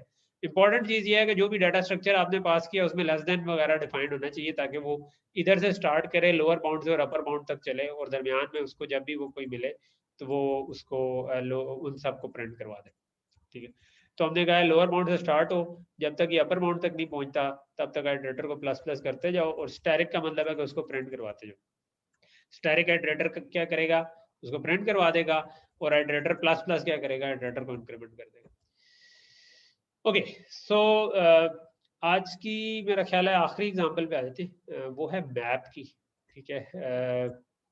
ऑल्दो इसके बाद भी कोई एग्जांपल थी, बट वो मेरा ख्याल है फिर हमारा क्लास बहुत ही लंबी हो जाएगी, then I will just stop it here. ये जो आखिरी वाली एग्जांपल है, ठीक है। सो मैप पे आ जाते हैं। मैप भी इसी तरह की चीज है, लेकिन इसमें क्या होता है कि जिस तरह हम एक एरे बनाते हैं, ठीक है। सो लेट्स से कि मैं एक एरे बनाता हूँ, तो मैं कहता हूँ कि यार एरे कि इंडेक्स आई के ऊपर मैं कुछ करना चाहता हूँ, ठीक है। तो मैप की अभी मैं जो एग्जांपल करवाऊंगा उसको हम एसोसिएटिव एरे कहते हैं, ठीक है। तो ये जो इंडेक्स होता है ये हमेशा इंटीजर होता है, ठीक है। और बाकी जो डाटा है एरे का वो मैं कोई भी कर सकता हूँ, डबल, इंट, कैरेक्टर या स्ट्रिंग, जो भी मैं बनाना चाहूँ। तो एसोसिएटिव एरे में ना ये जो डाटा यहाँ पे ये जो इंडेक्स है ना, ये भी मैं कोई और टाइप का बना सकता हूँ, यानी मैं इंटीजर के बजाय ये भी स्ट्रिंग रख सकता हूँ, ठीक है। तो एसोसिएटिव एरे या जो मैप होता है ना, वो उसको हम कहते हैं कि वो की और वैल्यू स्टोर कर रहा है, ठीक है। तो हमारी एरे में क्या था कि ये की होती थी इंटीजर के, मैं 0 पे जाऊँ, 1 पे जाऊँ, 2 पे जाऊँ, तो वो जो की है ना वो हम चेंज कर सकते हैं। वो स्ट्रिंग भी हो सकती है, कोई और चीज भी हो सकती है, आपकी अपनी डाटा टाइप भी हो सकती है, ठीक है। टिपिकली स्ट्रिंग्स यूज होती है। इससे बहुत से फायदे हो सकते हैं। फॉर एग्जांपल आपने कोई डिक्शनरी बनानी है तो आप किसी अल्फाबेट के हिसाब से कोई ढूंढ सकते हैं। इंडेक्स बनाना है कोई के कि भाई कौन सी चीज किस किस जगह पर आ रही है किताब में, तो आप कहेंगे यार ये स्ट्रिंग इनपुट लो और जवाब में मुझे एक लिस्ट ऑफ पेजेस बता दो कि किस पेजेस पे आ रही है, ठीक है। तो इस किस्म के काम कर सकते हैं। तो इसको हम कहते हैं एसोसिएटिव एरे, और इसके अंदर की और वैल्यूज यूज हो रही होती है, ठीक है। तो की वैल्यूज क्या होती हैं, इस एग्जांपल से अब आपको क्लियर हो जाएगा। हमने ये क्या किया हुआ, ये अमेरिका की 6 स्टेट्स हैं और ये उनकी पॉपुलेशन है, ठीक है। कि इतने मिलियंस की है या इतने थाउजेंड की जितनी भी बनती है, ठीक है। तो ये वैसे तो 50 स्टेट आई थिंक उनकी, तो ये लेकिन टॉय एग्जांपल में हमने उसकी 6 स्टेट्स और उनकी पॉपुलेशन जो जब रॉबर्ट लफोर ने किताब लिखी थी उस वक्त होगी वो होगी। तो जब हमने मैप बनाना होता है, ठीक है, तो ये हम जो पढ़ रहे हैं ना, दिस इज मैप, ठीक है। और मैप की एक किस्म है एसोसिएटिव एरे, ठीक है। तो दिस इज कॉल्ड मैप, और मैप की एक किस्म है जो कि अभी हम बना रहे हैं जिसको हम एसोसिएटिव एरे कहते हैं। तो हम कह रहे हैं मैप, इसके अंदर आप एक बताएंगे कि स्ट्रिंग ये क्या चीज है कि जो मैंने वैल्यू स्टोर करनी है, ठीक है। जो मेरा इंडेक्स है वो स्ट्रिंग होगा, ठीक है। तो मैं इसके हिसाब से स्टोर करो, यानी कि वो जो एरे में 0 1 2 3 इंडेक्स आते थे ना, उसके बजाय अब मैं कह रहा हूँ कि ये जो स्टेट्स के नाम है ये अब आपके इंडेक्स हैं। और जो मैंने एरे बनानी है वो इंटीजर टाइप की बनानी है, यानी उसके अंदर हम पॉपुलेशन सेव करें, ठीक है। तो ये आप देखें ये ऑपोजिट हो गया, यानी कि बजाय इसके कि हमने पॉपुलेशन यानी इंटीजर जो नॉर्मल एरे थी उसमें इंटीजर से हम पहुंचते थे किसी जगह पर, इसमें हम इन स्ट्रिंग से पहुंचेंगे किस जगह पर जाना है, और वहां पर पड़ी क्या होगी, उसकी पॉपुलेशन की वैल्यू पड़ी होगी। और हमने इसको कह दिया कि यार आप इसको ना स्ट्रिंग के हिसाब से अरेंज करो, और वो लेस देन के हिसाब से अरेंज करो, यानी असेंडिंग ऑर्डर में इसको अरेंज कर लो, ठीक है। और इसी तरह का हमने एक इटरेटर बना दिया। और हमने क्या किया कि एक एक करके हमने क्या किया, हमने कहा अच्छा इसमें इंसर्ट कैसे करेंगे। हम कहेंगे कि हमने एक एक करके, ये 2 ऊपर एरेस थी, हमने कहा कि पहले 0 नंबर पे जाओ, तो व्योमिंग स्टेट है और उसकी 470 मिलियन या 1000 जो भी पॉपुलेशन है, ठीक है। और हमने कहा कि जब उसको मैप में इंसर्ट करना था तो ये वो लाइन है। इसमें आप देखें बिल्कुल एरे की तरह मैंने क्या किया कि ये जो मैप बनाया था मैप स्टेट्स का, इसके फलान नाम पे ये पॉपुलेशन लिखवा दो। ये जो इंडेक्स आ रहा है, जो नोट करने वाली बात है, अब ये 0 1 2 नहीं है बल्कि ये स्ट्रिंग है। ये भी मैंने एक स्ट्रिंग कॉपी की है ना नेम में, ये ऊपर नेम स्ट्रिंग था। तो मैं इसको ये कहना चाह रहा हूँ कि यार व्योमिंग वाली जगह पर 470 लिखवा दो। फिर मैं 1 पे जाऊंगा तो मैं कहूँगा कोलोराडो वाली जगह पर आप 28,090 लिखवा दो, ठीक है। तो ये इस तरह से मेरे पास ये जो स्ट्रक्चर बनेगा, ये पीछे खुद ही स्ट्रक्चर मैनेज हो रहा है कि कैसे उसने इसको बनाया, ठीक है, एसोसिएटिव एरे को। लेकिन मतलब हम बिल्कुल एरे की तरह इसको एक्सेस कर सकते हैं। फिर आगे हमने क्या किया हुआ, हमने कहा कि यार एंटर नेम, आप नाम बताएं किसी स्टेट का, और हमने बिल्कुल एरे की तरह उसकी पॉपुलेशन निकाल दिया। पॉप मैंने एक इंटीजर रखा हुआ है, तो मैंने कहा कि यार उस नाम वाली पॉपुलेशन मुझे रिटर्न कर दो। तो ये उसने बिल्कुल उस नाम वाली पॉपुलेशन मुझे रिटर्न कर देगा और मैं उसको प्रिंट करवा सकता हूँ। और उसके बाद हमने क्या किया हुआ, बिल्कुल जिस तरह हम नॉर्मल कोई डेक होता, वेक्टर होता या लिस्ट होती, कि हम बिगिन इटरेशन को बिगिन से स्टार्ट करो एंड तक जाओ और आप उसकी पॉपुलेशन और वो प्रिंट करवा दो। अच्छा, इधर एक और चीज यूज की हुई है, डॉट फर्स्ट और डॉट सेकंड यूज किया हुआ है। तो अब क्योंकि मैप में दो चीजें आ रही हैं, फर्स्ट उसका नाम हो जाएगा और सेकंड उसका पॉपुलेशन हो जाएगी, तो आप ये भी कर सकते हैं। और इसके आगे हमने 1000 लगा दिए क्योंकि उतने 1000 की पॉपुलेशन थी। ठीक है, तो लेट्स ट्राई दिस आउट। मेरे पास रन करता हूँ और स्टेट्स के जो नाम थे, लेट्स से मैं एरिजोना की पॉपुलेशन देखना चाहता हूँ। ठीक है, तो मैंने एरिजोना एंटर किया तो उसने मुझे कह दिया कि एरिजोना की जो भी पॉपुलेशन आ रही थी वो अराउंड 2 मिलियन 2.7 मिलियन के करीब पॉपुलेशन बन रही थी, तो वो उसने प्रिंट करवा दी। तो यानी कि आप एरे इस किस्म की भी बना सकते हैं, इसको एसोसिएटिव एरे कहते हैं, कि जिसमें आपका जो इंडेक्स है वो आपका कह लें कि इंटीजर के बजाय कोई स्ट्रिंग या कोई और चीज हो। ठीक है, तो ये की वैल्यू पेयर इनको हम कहते हैं। तो अब हमने मैप कर लिया, मल्टी सेट हमने किया नहीं, लेकिन मल्टी सेट में आप इधर मैप के बजाय मल्टी सेट लिख देते हैं और उसमें सिर्फ फर्क ये होता है कि उसमें वैल्यूज रिपीट हो सकती है। सेट और मैप में वैल्यूज रिपीट नहीं होती, यानी कि अगर मैं एक से ज्यादा वैल्यूज डाल दूंगा सेम नाम की तो ये मैप्स और सेट्स में अलाउड नहीं है। ठीक है, लेकिन अगर आपको कोई ऐसी चीज चाहिए, फॉर एग्जांपल आपने किसी बंदा और उसके फोन नंबर स्टोर करने हैं, लेकिन एक बंदे ने 2 फोन रखे हुए हैं, तो आप सेम नाम पे 2 नंबर्स भी सेव करना चाहते हैं, तो वो फिर आप मल्टी सेट बना सकते हैं। बाकी यूज इसी तरह होता है। ठीक है, तो आज का जो लेक्चर था ना, उसका मेन मकसद ये था कि आपको एक STL का एक क्विक एंड डर्टी किस्म का इंट्रो दे दिया जाए। और मकसद ये था कि छोटे छोटे फंक्शन मैं आपसे शेयर कर दूंगा, आपको आप इसको देखें कि इस्तेमाल करना बड़ा इजी है। हर फंक्शन बड़ा छोटा सा है, आपने हर एक को लिस्ट बनानी हो, वेक्टर बनाना हो, डेक बनाना हो, मैप बनाना हो, सेट बनाना हो, आप नाम लिखते हैं एंगल ब्रैकेट्स में। अगर लिस्ट सेट या डेक होता तो सिंपल आप टाइप बता देते हैं और आगे नाम बता देते हैं, कोई भी जो भी रखना हो। लेकिन अगर मैप या अगर सेट या मैप हो, उसके अंदर फिर आपको थोड़ी सी एक्स्ट्रा इन्फॉर्मेशन देनी पड़ती है। सेट में आप बताते हैं किस टाइप की है और अरेंज किस तरह करना है, और मैप में आप बताते हैं कि यार आपका इंडेक्स किस पे होगा और फिर वैल्यू किस पे होगी, की क्या है, वैल्यू क्या है, इसको की वैल्यू पेयर कहते हैं। ठीक है, तो यहाँ पर मैं रुकता हूँ और अब मैं, मेरा ख्याल है कि इसको रिकॉर्डिंग को रोक देते हैं ताकि, क्योंकि इधर खत्म हो गया हमारा।